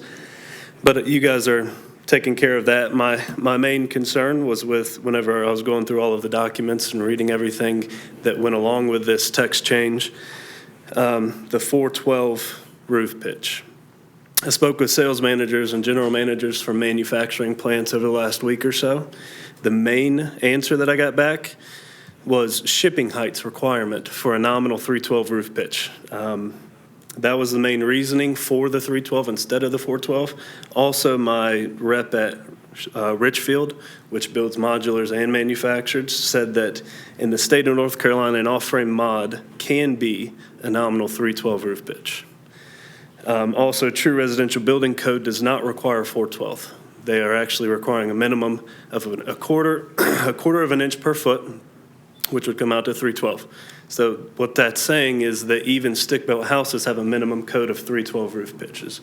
So I just wanted to get with Lynn and make sure that that was changed over, because if this whole text amendment came through, we would still have to come back and say, well, can you let us do a 312 pitch in this RP zoning district, because they don't manufacture them as 412. I appreciate your time. Thank you, guys. Thank you, sir. That's the list. That's everyone who signed up to speak. With that, we will close the public hearing. Gentlemen, do we have any questions? All right, Mr. Powell. This is in RP, right? Correct. This is what we're trying to do. So in some of our housing developments, we have some in the county that contain some pretty nice houses. Sure. If they had a vacant lot beside of them, and is there another zoning for those, or are they all mostly RP and this could go beside one of those houses? From an administrative law perspective, zoning law perspective, most of these are zoned residential protected. We would be able to permit it and allow it as long as it met all these standards.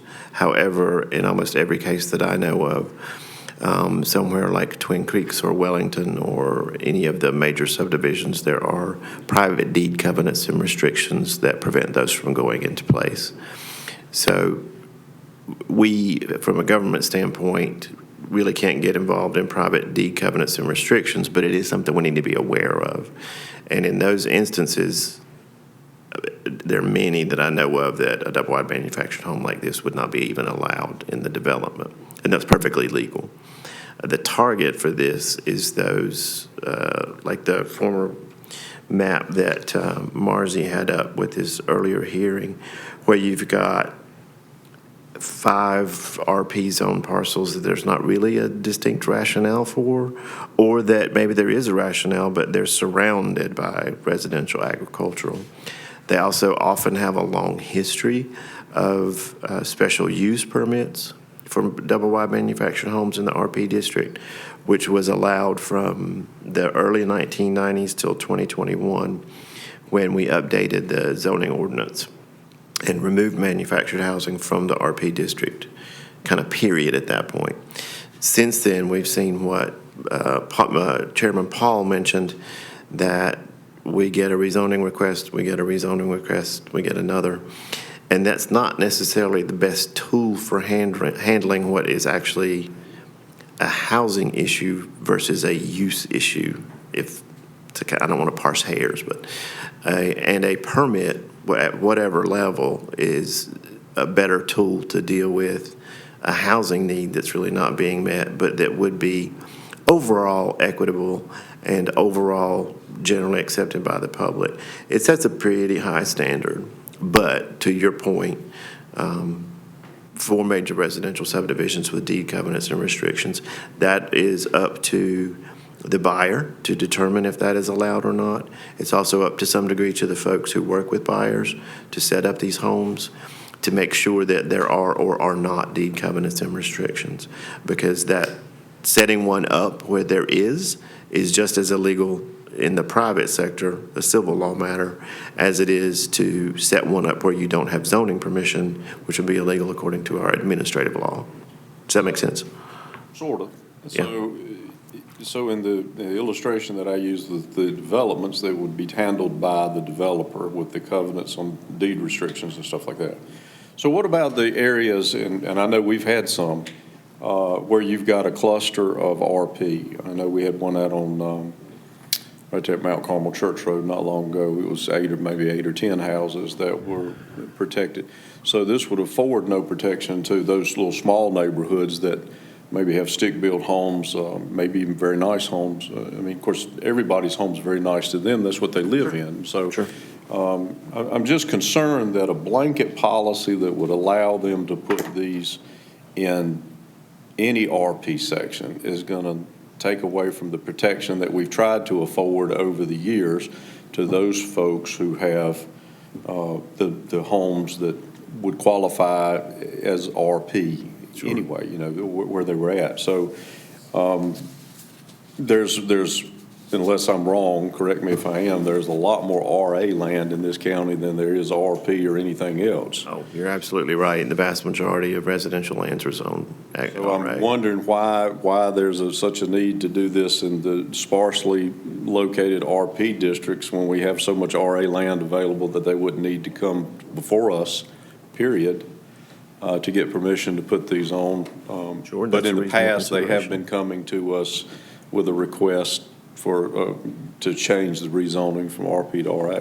We just did one a couple of meetings ago where we had the neighborhood called, and it made sense to do it, you know, and I understood that. But I'm a little concerned. It's the same way that I feel about, you know, when we've rezoned property from RA to commercial and those kind of things. At some point in time, there's got to be some protection for the agricultural land. There's got to be some protection for RP stuff where people spend their money to build very nice homes and may not want this particular kind of dwelling beside them. I don't know what that does for tax values. I'm not a tax man, but you know, everybody thinks it you know, disrupts their value or their market value or whatever. Yeah. So are we seeing such an increase in the desire to put these in RP areas that we really need to change the text amendment? From a community development standpoint, I would say yes, we do, and this has been requested by members of the board. So this development came in response to that request, which was our best effort that we could put forward to make sure we set the highest standard possible without creating an unreasonable burden. To try to address this need, because there's a housing needs like all over the state, all over the country, especially in Rockingham County. The housing needs are a real challenge for a lot of people. Affordability is a real challenge for a lot of people.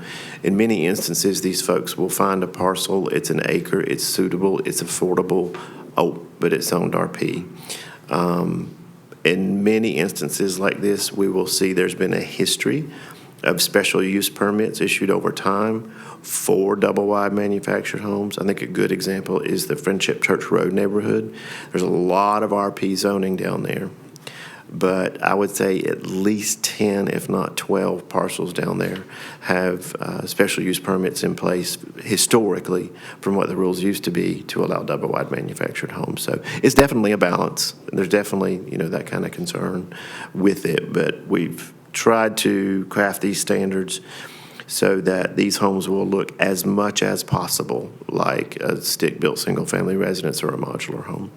Well, there's probably no way that you're ever going to get a 312 pitch house to look like any stick-built house. I'll give you that. That's going to always be noticeable. Yeah. Even at a 412, it's probably going to be noticeable. Sure. There's not many built with those pitch roofs anymore. Sure. Thank you, sir. Sure. Any further discussion? Yeah, Commissioner Barrow. So I just wanted to touch on a couple of things from a more practical view. Sure. So currently, I know most people are not going to understand this distinction, but we currently allow modulars in RP. We do, and that's essentially, yeah. Could you just briefly explain the difference between a manufactured and modular home? Oh, sure, I'd be happy to. The only real difference is that both homes are manufactured at a site and then brought either whole or in portions to the parcel. The significant difference between the two is a double-wide manufactured home is built to minimum HUD code, Housing and Urban Development Federal Code. A modular home is built to North Carolina State Residential Code, which has a higher standard for quite a few things as compared to HUD code. So in effect, a modular home is legally equal to a site-built home because it meets all the minimum code standards. So if you weren't much of an expert about it and you saw a couple of pieces of one of these sitting on a property to be put together as a home, you might not know it's a modular versus a double wide. But that's the defining difference. But from an appearance standpoint, given the 312 roof pitch, generally you'll see modulars built with a slightly higher roof pitch. But that's about the only significant difference from what we have here in our standards. And with these standards, these are meant to make the manufactured homes just as restrictive as far as how it's set up with the foundation and things as the modular homes. Exactly. Even exceeding it to a degree by requiring a masonry porch on the front and that kind of thing. Gotcha. Okay. And then my other question, we were talking about covenants earlier. I think the term the audience may be more familiar with is homeowners associations. That's what you're referring to? Yes, very often. It often starts out with the developer, but then once the development is mature, it's turned over to a homeowners association in many cases, most cases. And they're the ones who oversee the deed restrictions and covenants and have boards to approve things. And yeah. And now I'm going to ask you to sort of use your imagination for a minute, but from a more practical standpoint, the types of parcels that people would be looking to purchase to put in manufactured homes are probably more in a price range that would not be in neighborhoods that are a homeowners association. I think that's a reasonable hypothesis for sure. I guess what I'm trying to get at is that I think the price of the market would probably prevent a lot of the concerns that Commissioner Powell had as far as double-wide ending up in Creek Ridge or something like that. It very well may. Okay. Yeah. Thank you. Thank you, Mr. Chair. Mr. Berger? I think there needs to be some clarification on some of those questions and statements. Not all of the subdivisions that have restrictive covenants have homeowners associations. That's true. And I believe it'd be fair to say that most of any sort of designated, what I would consider subdivision based on platted lots, do not have homeowners associations. That's also very true. There's a number of platted subdivisions that have restrictions, and so any enforcement would just fall on, really from a practical standpoint, the individual homeowner or neighbor that wants to enforce those restrictions. There are some subdivisions that are there that have the associations that would have the ability to enforce those restrictions. Those are all very good points. And we do have, I think it's two, thinking of one close to where Commissioner Richardson lives that is modular homes. It's a subdivision with restrictive covenants. I don't believe there's any active homeowners association with that subdivision. I believe there's another one comes to mind. I can't remember the name of it.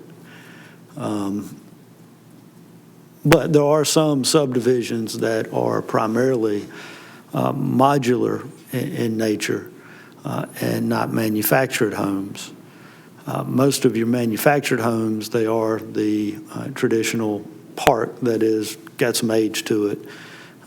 And not really the modulars that those subdivisions are probably 20 or so years old, maybe 25 years old. So that's just for some clarification on some of that. Oh, I agree. We see it all the time in the planning office that there will be a set of deed covenants or restrictions that are laid out by a developer within a subdivision, but you're correct, there's no homeowners association to enforce it, and it does fall to the individual homeowner in many cases. So to your point, and maybe you could answer, so if someone comes for a building permit, if there are deed restrictions, we don't check that? No. That'd be a private civil matter. I think correct. Margie's going to. I'm going Sure. to cut in on that one. Sure. We legally cannot enforce those. So we've been asked multiple times, there's nothing the state allows us to enforce a restrictive covenant. We can't build it into to plan for everything. Well, that's what I thought I heard, so I just want to be sure Yeah. to say it again. Because we get asked that all the time by the neighbors who don't want to enforce it, Next. it's just something we can't do. We can't. Okay. Commissioner Berger, were you done? Yeah, go, Commissioner Barrow. One more question. So earlier you referenced private civil matter. Is there any responsibility on the, if somebody was purchasing from Clayton Homes, is there any responsibility for Clayton Homes to identify if there is a covenant on a piece of land they're selling? I believe it's expected, and I believe it very often is part of the work that Clayton and Oakwood and the manufactured home salespeople do around here. Would he Daniel care to can field the answer. question? Sure, I feel like he would. Please come up, Daniel. Yeah, so anytime we go to purchase a lot, we do have to look at deed restrictions and covenants, ensuring that there is nothing stating no mobile homes, no trailers, no manufactured homes. That's normally the verbiage within those, and we cannot purchase those, whether through corporate as a move-in ready house or for an individual as a land home deal if it says that in that deed restriction. Corporate has to approve everything that goes through as far as land home deals. They wouldn't allow us to purchase one of those lots if it had deed restrictions that made it so we couldn't put a manufactured home on it. So one more question for you. If someone came to you with a piece of land and said, hey, I have this piece of land and I want you guys to get me a home, what if they had a piece of land that they wanted you to use that had a deed restriction on it? Then what would you guys do? So that's a land in lieu deal, land in lieu of a down payment. We would still have to have a title commitment request through the attorney or through the paralegal that we use. And again, it would go through corporate auditing to ensure that there are no deed restrictions. We had the same thing with perk tests, with surveys, ensuring that property lines are good, setbacks are good. We cover all bases with all of this stuff because Clayton obviously would take blame for anything that was placed on one of these pieces of property if you're not meeting setbacks, if there is a restriction on there. So we have certain documents that we have to send into corporate on every deal, and that would throw up a red flag with corporates in the deed restriction stating that there's no manufactured homes, even if someone brought us that piece of land to use in their deal. Thank you very much. Thank you, Mr. Chair. Commissioner Powell next. Yes, sir. How many typically, if you know, in a year's time, do you have people come and want to put this on the RP section of land where you have to come and do a rezoning? I know you've had some because I've listened to those. But I mean, is that a huge amount? Since I've been there for 4 years. Since I've been there, I've probably been to at least 10. And we would come to more if it didn't take so long to get through the process. So I'm looking through the Triad MLS to look at these pieces of property and show them to the buyers. And then I don't even give those pieces of property to the buyers if they say RP.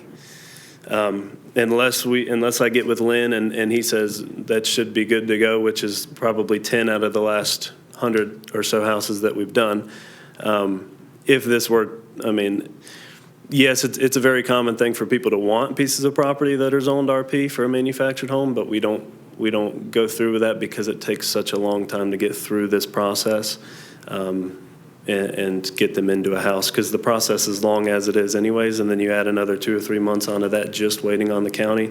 We can't get any perks done. We can't get any surveys done. We literally can't do anything until we get through this. So it would be more if we were able to get through this a lot quicker. So if you know, not to put you on, it's not a gotcha question or anything, but you said that you would try to sell more of the RPs, but for the time frame that you have to get them, and people generally wanted to be an RP. Why is that?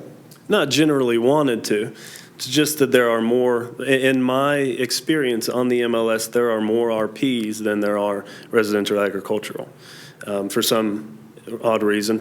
And again, a lot of those are because they're in a subdivision and they have the CCRs, and so yeah, it's not that they want the RPs more, it's just that they seem like they're more frequent on the MLS. So, and if it was in a development that did not have a homeowners association, or maybe it didn't even have the deed restrictions, a developer goes in and cuts a road, and it kind of grows up as a nice development, that certainly would be something that you would target for your customers, would it not? If it was a RP property, but there's no deed restrictions, why would you not want to sell that to your customers in a nice neighborhood? I would not want to put a manufactured home in a subdivision like that. You don't ever want to put somebody into a situation where their neighbors are upset with them being there.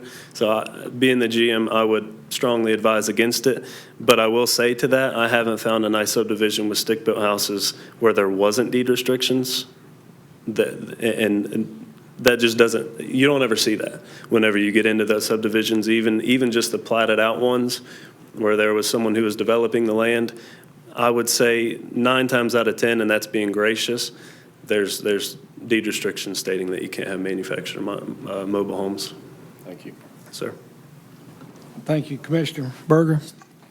I think we've got to be careful with any assumptions that every purchase of a manufactured home goes through a company like Clayton Homes, because there are instances where those manufactured homes are privately sold and then moved to another location. And so while we can certainly depend on the companies that deal in the business to do what's right, the individual that's out there just doesn't necessarily know the difference, especially if they only do it once. They just don't know the difference. And so there may be some other potential avenues to shorten the time of something like this if it were to go into an RP district. Marzie, what's the time frame for a special use permit? Special use permits, one step less, goes only to the planning board. I believe our original pitch for this would have been a special use permit, and it was requested to be development standards. But a special use permit would go to the planning board. It's the 30 days prior, and then the meeting. So at most, you're looking at probably 45, 50 days max from the time someone usually applies that it gets there. Also, that does give, and to most of your points there, if it's in an area that doesn't necessarily have the homeowners association but may have restrictive covenants, it gives those neighbors a chance to say something and bring that to light, because the planning board wouldn't approve a special use permit for something that would be counter to the land records. While we can't legally enforce it in our office, they can consider that during special use permits. So it's fair to say that if we were to do something to allow this by special use, it would roughly cut the time frame in half. Roughly. I know it's not exact. I usually tell people for the full process, either conditional zoning, which would be the other possibility, or rezoning, you're looking at anywhere from 60 to 90 days, depending on the calendar. So what would the time frame be for conditional zoning? The same as a rezoning process, because it's still got to go to the planning board and it still has to go to y'all. Okay. So actually, if we were to come up with an avenue to put this under special use, and I can tell you I'm one of the first to say I'm not a fan of very many things being under special use, because it does create the possibility of the government treating people differently based on size of crowds and that sort of thing. But that may shorten the time if we could possibly explore that as a potential avenue. And if I can, real quick, if you're satisfied with what's in here other than that factor, that's just a simple matter of taking that D with the asterisks on this chart and making it an S.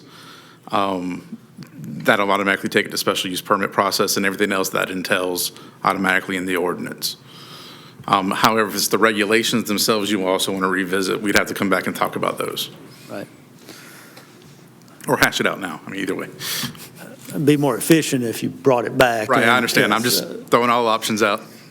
I'm just bringing those things to the board's attention, that there may be an avenue to shorten that time, allow it in this district, and protect the the neighboring property owners that do not have a homeowners association.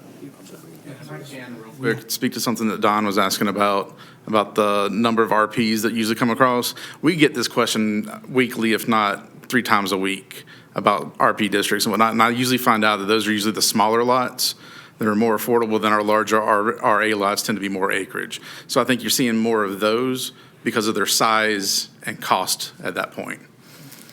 Commissioner Barrow. I'll try to keep this brief here, Marcy. I've heard your department on multiple occasions express that with one of the purposes of our new UDO was to try to eliminate special use. Is that correct? That was a lot of the drive for the UDO, yes. Okay, and then one more question, and maybe you guys can jog my memory. There was a requested one from the planning board. It didn't even make it to us about a year ago. It was outside of Eden, right at the Virginia border. There was a conversation I had about the restrictive covenants there and about an expiration. Can you touch on how does an expiration on a restrictive covenant work? Attorney would probably be better on that question, but a lot of restricted covenants do have some type of expiration if they're not renewed. Usually you see that more with homeowners association bylaws and ARCs and things. I've only seen a few restricted covenants in my time that actually have an expiration term in them. Usually it requires some type of developer renewal. But like I said, I'm not an expert on that. I've only seen it very infrequently in my career. That's okay. Thank you very much. Houston, a lot of them have some sort of automatic renewal. They'll say that they're effective for 20 years and then automatically renew unless the property owners make some amendment or something, and they have most of them have that, even without the HOAs, and that's just the way they were written. It was very common for them to be written that way over time, so. Mr. Chair, if you would allow it, I'd like to make a motion to table this until a later time for us to reconsider the suggestions that have been made. Second. I would second it. Third. Motion and a second. All in favor, say aye. Aye. Ms. Clerk, I heard Berger second it first, just for clarification. Gentlemen, thank you. I appreciate you being here For my tonight. clarity, what would you like us to bring back? Well, I think there have been some changes discussed and recommended. Marzi, I think the 3.5 and the special use I think the permit? special use permit is really the biggest concern. Explore that with the planning board and just get some input also just from some of the folks on that committee and just, I'm just listening to what's being talked about tonight. I think it's worth a discussion. Yeah, so in that case, you want us to take it, we'll take the planning board and the UAC in May and bring it back to you guys June-ish? That should be fine. Just plain, not a rush, but that sounds fine. Okay. Thank you. Thank you. Yes, sir. Go ahead. I apologize. Thank you, guys. 2 things, just because I never get to get in front of you guys, but for your general information about manufactured homes, our average sale price on a manufactured home nowadays is around $215,000. That changed a lot from 2020. It used to be in the low 100s, so now we're up to $215,000. That goes along with everything you guys were talking about earlier with the assessed values. I mean, everything's going up. So instead of people who are looking to purchase $100,000 houses and maybe not take care of those because they have a $400 monthly payment, the average person that's coming to us is around $215,000. I mean, we've had $350,000. I have a $450,000 package for a manufactured home right now. So everything has been going up with those. And as far as protecting the people around these manufactured homes, whenever you get an appraisal done, whether you're listing your house, if you're doing a refinance, no matter what you're doing, they cannot compare a modular or stick-built house to a manufactured home and the other way around. So as far as your diminishing value on appraisals for stick-built houses, the only thing that does that is if, like you were saying earlier, if there was a single-wide mobile home park that's 25 or 30 years old that's run down and beaten down, that's what we're actually trying to fix. I have a few agreements with parks. Hopkins Mobile Home Park down here in Summerfield. We've got Northridge, Creekside, that we are trying to get rid of the 1960s, 70s, 80s metal-on-metal single-wides and put our new ones in with nice porches, trying to uplift those values around those areas as well. So as far as protecting those stick-built houses, there's no need for that as far as appraised value, resale value, anything like that. Thank you guys for your time. I appreciate it. Thank you, Mr. Leonard. We appreciate you being here. That takes us to item number 9, a presentation by Ronnie Tate, Director of Engineering and Public Utilities. Good evening again, gentlemen.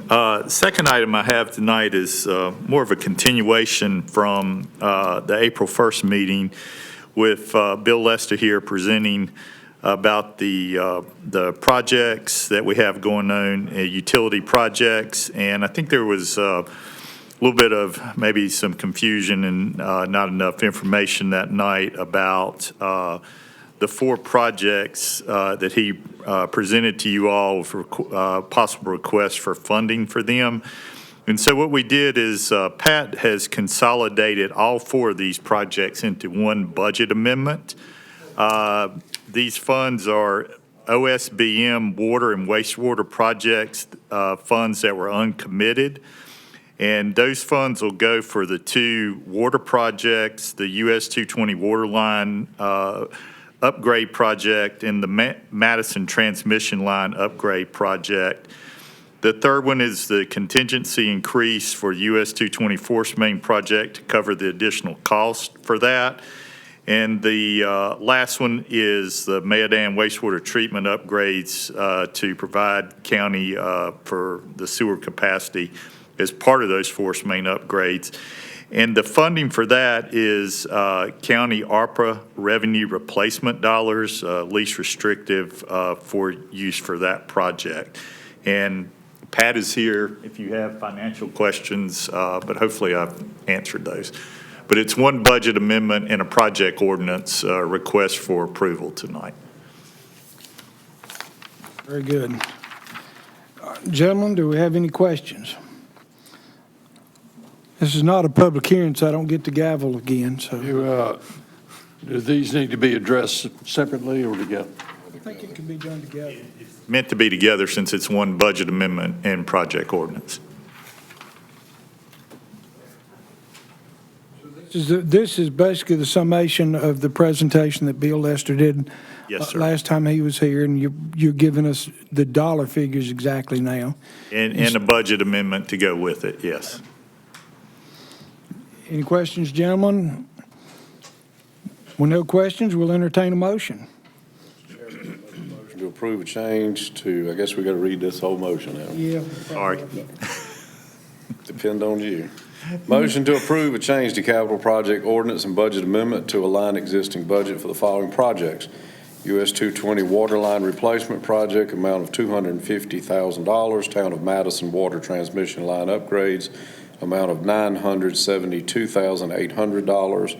Increasing the US 220 force main upgrade project contingency fund from 5% to 10%, the amount of $1,083,500. And upgrades to the town of Mayodan wastewater treatment plant to provide sewer capacity for the county, amount of $131,031. Gentlemen, we have a motion. Do we have a second? Second. We have a motion and a second. Any discussion? Well, that being said, all in favor say aye. Aye. Aye. All opposed. Thank you, Mr. Tate. All right, item 10, presentation, Felissa Farrell. Wake her up. She's back there somewhere. Thank you guys for being here tonight. Poor Pat had to stay here through all of that. I know what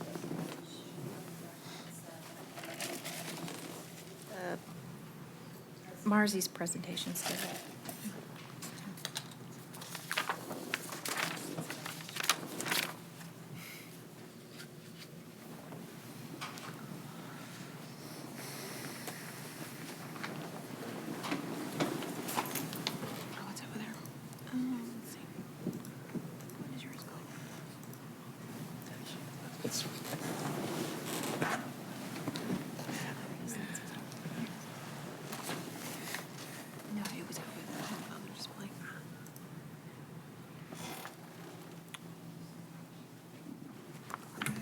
Good evening, gentlemen. How are you tonight? Well, Commissioner Hall, if you would like me to speed through this, I am happy to do so, sir. Okay, I'm presenting to you tonight on the NC START grant. A few weeks ago, I went to Lance and asked if I could write for this grant. It is a grant that is federal money. And it is, what START stands for is Sobriety Treatment and Recovery Teams. It is an evidence-based program that is for intensive child welfare families that are experiencing substance use that's impacting their ability to parent. So what the basic premise is that we want to try to do intensive services with these parents so that their children do not come into foster care. So this is, like I said, an evidence-based fidelity model.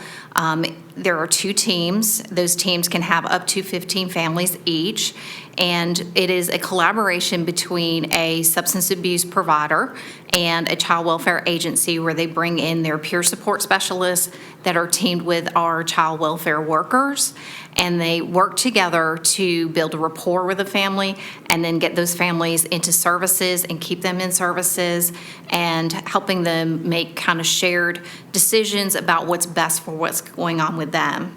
You also typically try to bring in other resources to kind of support that family because there's usually more than one thing going on. The START model does, rely on the fact that parents are going to engage and work with us, and that usually takes a little bit of time. Caseloads are capped at 15 families, which is good because right now some of our caseloads are much higher. And the goal is to keep families together.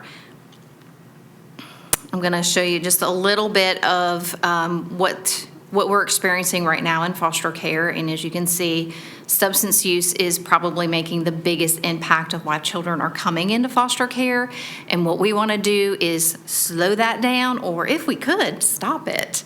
Kathy was sharing with me earlier, as you can see, we've got 161 kids in foster care right now.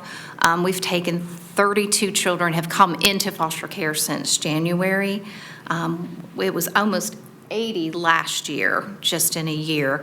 And so we really want to try to not bring as many children in. I know when we were meeting with Derek for preliminary budget meetings, first question out of his mouth was, why is your foster care line item exploded? And why is your substance use, drug testing, et cetera, exploded? It's because of the families that are coming into child welfare services are having this primary concern or issue. So what you can see here is my attempt to give you a little bit of projection down the road of what the cost avoidance could be. If we are able to keep 10 children from coming into foster care, you're saving around $85,000 or $86,000 of county money, but over 5 years, it's close to $427,000. If we are able to keep 30 children from coming into foster care, down the road, 5 years, 30 children per year for 5 years, you could possibly avoid $1 million. So those are kind of the things that we're looking at when we are trying to keep caseloads smaller, not add staff, not having all these children that we have to take care of. The other component I really want you to think about, because I know you guys are the money guys, right? But we also want to talk about what's best for families. And we know that children want to be with their parents. Even if parents aren't doing the greatest things, they want to be with their parents. So if our staff and our friends at Daymark, peer support specialists and clinical folks can all work together in a team effort with this fidelity model that has been proven to work, hopefully we can get some very good outcomes with this, and we can keep kids with their parents. So when I wrote the grant, there was only so much money that was being given to counties. Our grant request was $590,524. We do have to put a little bit of county money with that. As you can see, it's not quite $150,000. We do have our first virtual meeting is next week about how this grant is going to work, and then we have an in-person training session on May 7th. That's basically the first foundation and includes both the DSS and the Daymark staff. And it is being sponsored by our folks at North Carolina Department of Health and Human Services with North Carolina Futures. There were 3 other counties that wrote for this grant, or there's probably more counties that wrote for it, but 3 other counties that were also given this grant. And as you can see, it's Carteret, Craven, and Jackson. So we're pretty fortunate. Any questions? Yes, on our packet, it says a possibility of 50% reimbursement. Can you elaborate on that? So one of the questions that we're going to have to ask when we go to our meeting is of the county requested funds. Not sure whether or not we will be able to get 50% reimbursement. So our staff, as you know, DSS, we have federal funds that come in, and so we do a claim. That's what Betsy uploads every month. And so I'm not sure whether or not we'll get 50% back on that $149,000. So that's a question I have when we have our meeting next week. So it that could would be less. That would be federal funds that would be federal funds that would be offsetting Correct. some of this money. Correct. Gentlemen, any questions? I got Commissioner Powell? So is this been tried somewhere else? I mean, is this brand new, or is there somebody else that's done it? There's somebody else that's done it. My understanding is it's Buncombe County, and they have successfully carried this out. We don't have any statistics on that to know, though, other than, okay. And so let me ask you this. When you're wanting to keep the kids with the parents, I understand that, and you're working, you have 15 families with one caseworker. At what point in time do they come off the program if they're not making it? What dictates to them coming off the program and that child may be going into foster care? So that's where we come into, we're always looking at safety and risk. And those child welfare workers, as they're working with those families, if they start to see more increasingly risks, they're going to come back and staff with that supervisor. We're going to have a team meeting. We're going to bring those families in with those parents and we're going to have a conversation with them. And if if there is an issue where we cannot ensure the safety of those children, then we will have to do a removal and those children will have to come into foster care. And of course, there's always risk because mom or dad can go off on a tangent one night and get high and do damage to a child. That's correct, right? That's true. And that's the risk we have in all of these. Now, the 15 families per social worker, does that mean that, because I know what your staff is and how overworked you are they just taking care of these 15 families? Is that their total job? Yes, so these social workers will only be working with families that are identified to the fidelity of this model of working with those families. And that's the grants paying for, I'm assuming, their correct. salaries pretty much. Is that Yes, correct? that is correct. I understand. Thank you. More questions, gentlemen? Commissioner Barrow? This may be a question for Lance, but for this match, can we use our opioid settlement funds? We could probably use a portion, depends on how much is going towards chemical or substance dependency. But yes, sir. So potentially, what the county foots could be less than the 25%? Possibly. Yes. Thank you. Sure. Richardson? Felissa, can you get the personnel you need? If you get the money for the salary, do you have somebody to give it to? Well, I do believe that today I looked, HR did pop in somebody right before I came over for the commissioners meeting, bright young student getting ready to graduate. And I was going to talk to Kathy about that first thing in the morning about calling and getting that applicant in for an interview. Coming straight out of school. Take one of these positions? I will defer that question for a later time. I'll have to answer that. Well, I posed the question to you knowing the sort of answer I would get, because getting the right person is the essential element in the success of such a program. And you've hired a lot of really good people, but if we don't get them, the grant's superfluous. You make a great point, but however, We're going to try. I know Kathy and the other program manager, Carrie Dickerson, they've been going to the schools and trying to recruit, and we are getting applicants, but we are, looking at those very closely. Commissioner Berger?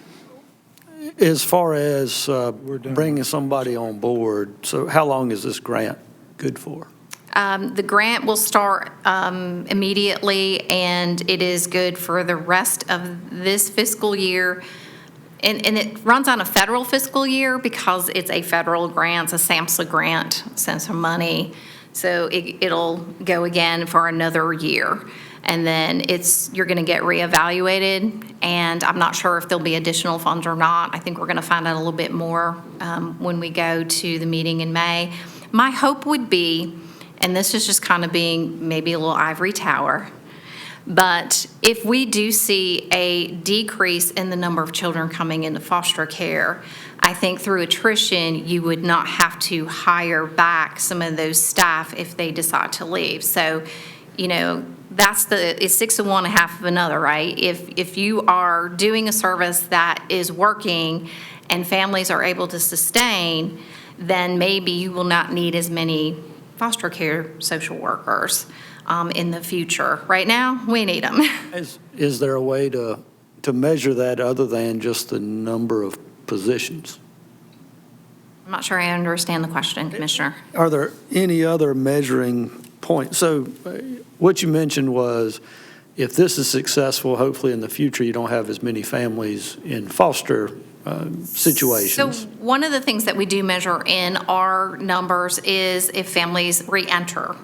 So kind of like a recidivism thing comparatively to like a criminal justice thing. So we would look at if we successfully help a family, but they then come back in, that would be something that we would look at. Why did that happen? Did they not have the appropriate services? Were the appropriate services not given to them at the right time?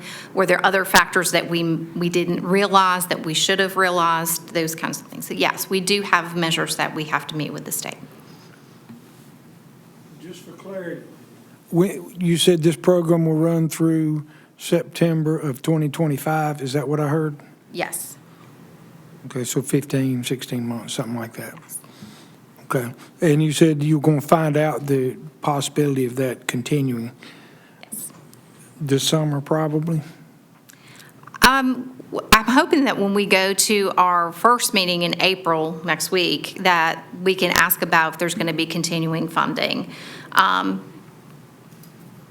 right, with this continuing, how much of this money would be in this year's budget versus next year's budget? I guess that might be a question for Lance. Up. I mean, first of all, you guys have to accept the grant itself, then you have to approve the funding to go towards it. But if you guys do approve that, then we'll make sure that the adequate amounts in there for this fiscal year and for next fiscal year to do the match. Okay. And a lot of times, I've had a lot of experience with grants, as Lance knows. And a lot of times, if you don't end up using that money right away, they're usually pretty good with you rolling some of that forward until you do get your staff hired or you do get some of those parameters established. So most granting agencies do realize that most counties are kind of constricted with staffing and things right now, so they are a little bit more liberal. Very good, thank you. Any more questions, gentlemen?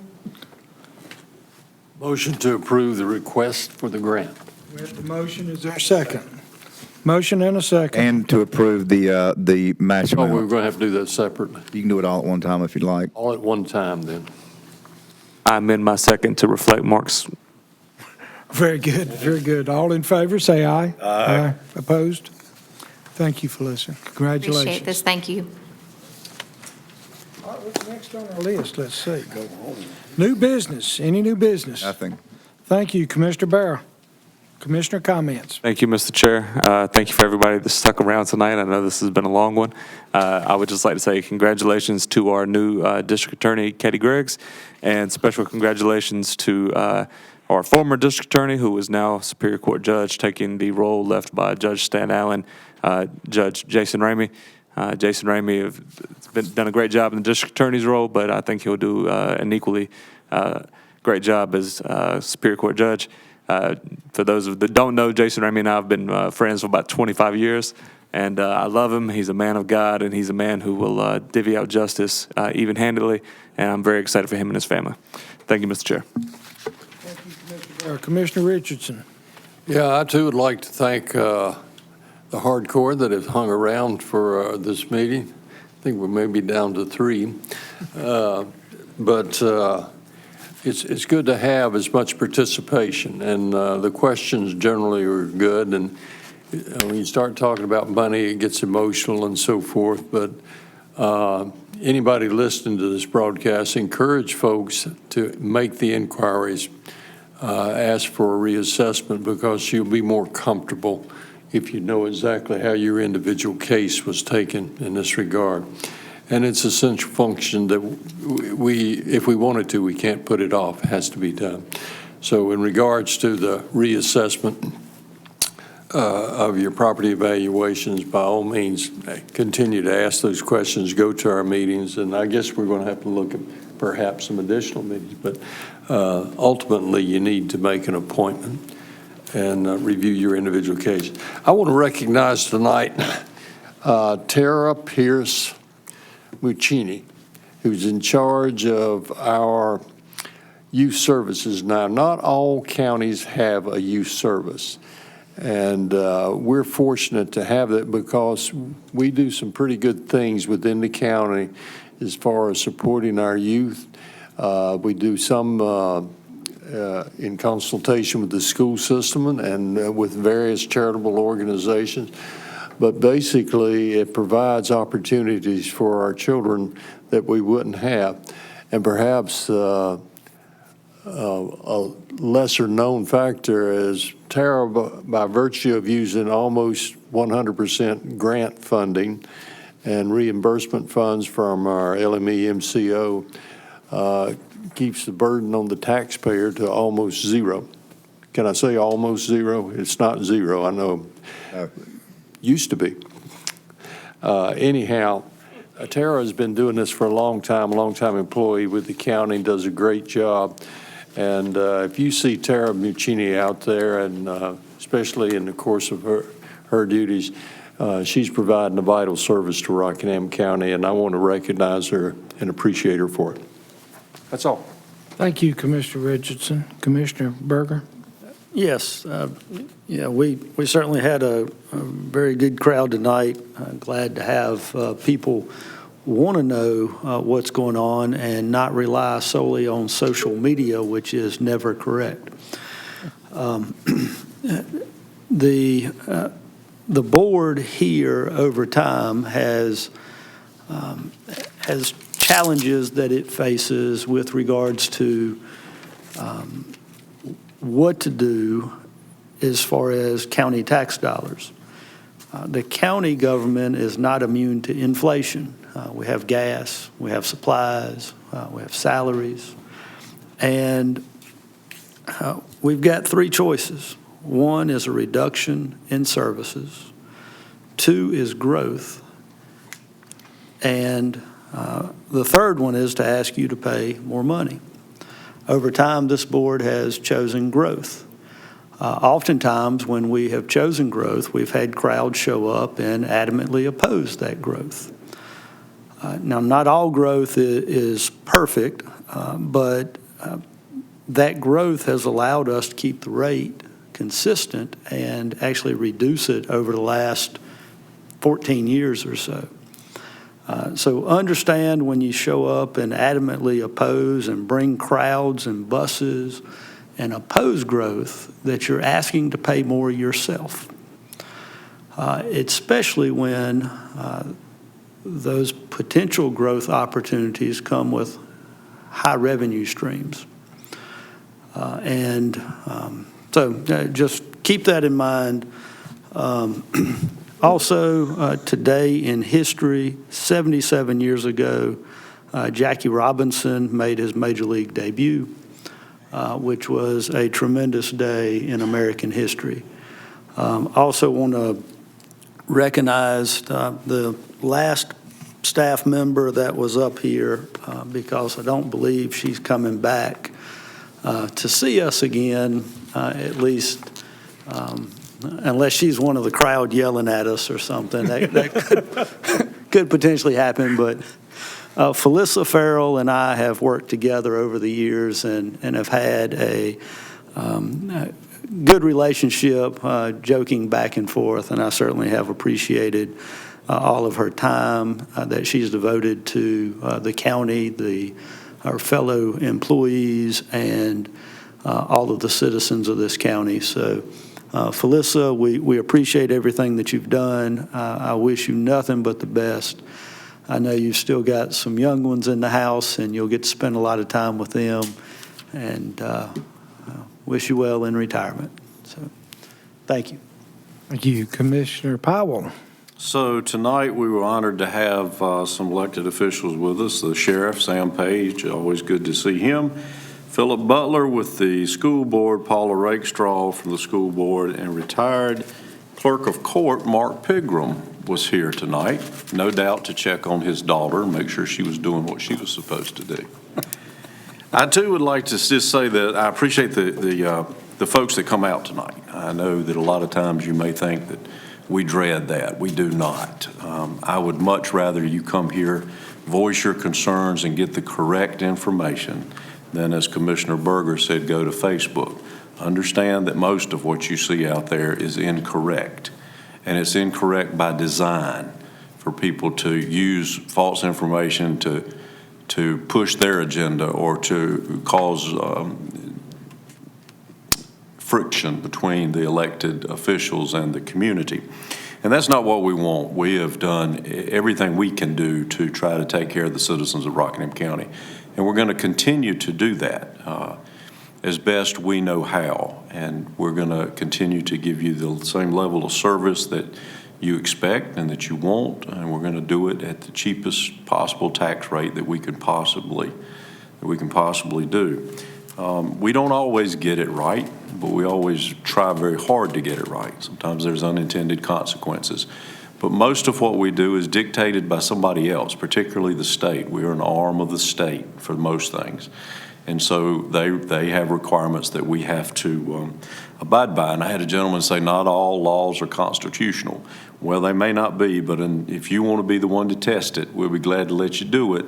But I'm not going to jail for you. And I'm not going to get the county sued for us either. So we're going to do the best we can on the parameters that are set for us in the coming months, and would certainly appreciate the public being a part of that. I too would like to thank Felissa Farrell for her time here at the county and the job that she's done. She's been a great asset. I've worked on the Human Health and Services Board myself, and I appreciate her, and I too wish you all the very best of luck and in your future endeavors. And with that, Mr. Chairman, I'm done. Thank you, Commissioner. Folks, we appreciate everyone who attended tonight. Our next meeting will be here, May 6th at 6:30 p.m. in the Commissioners' Chambers. With that, we'll accept a motion to adjourn. Motion. Is there a second? Second. All in favor, stand up.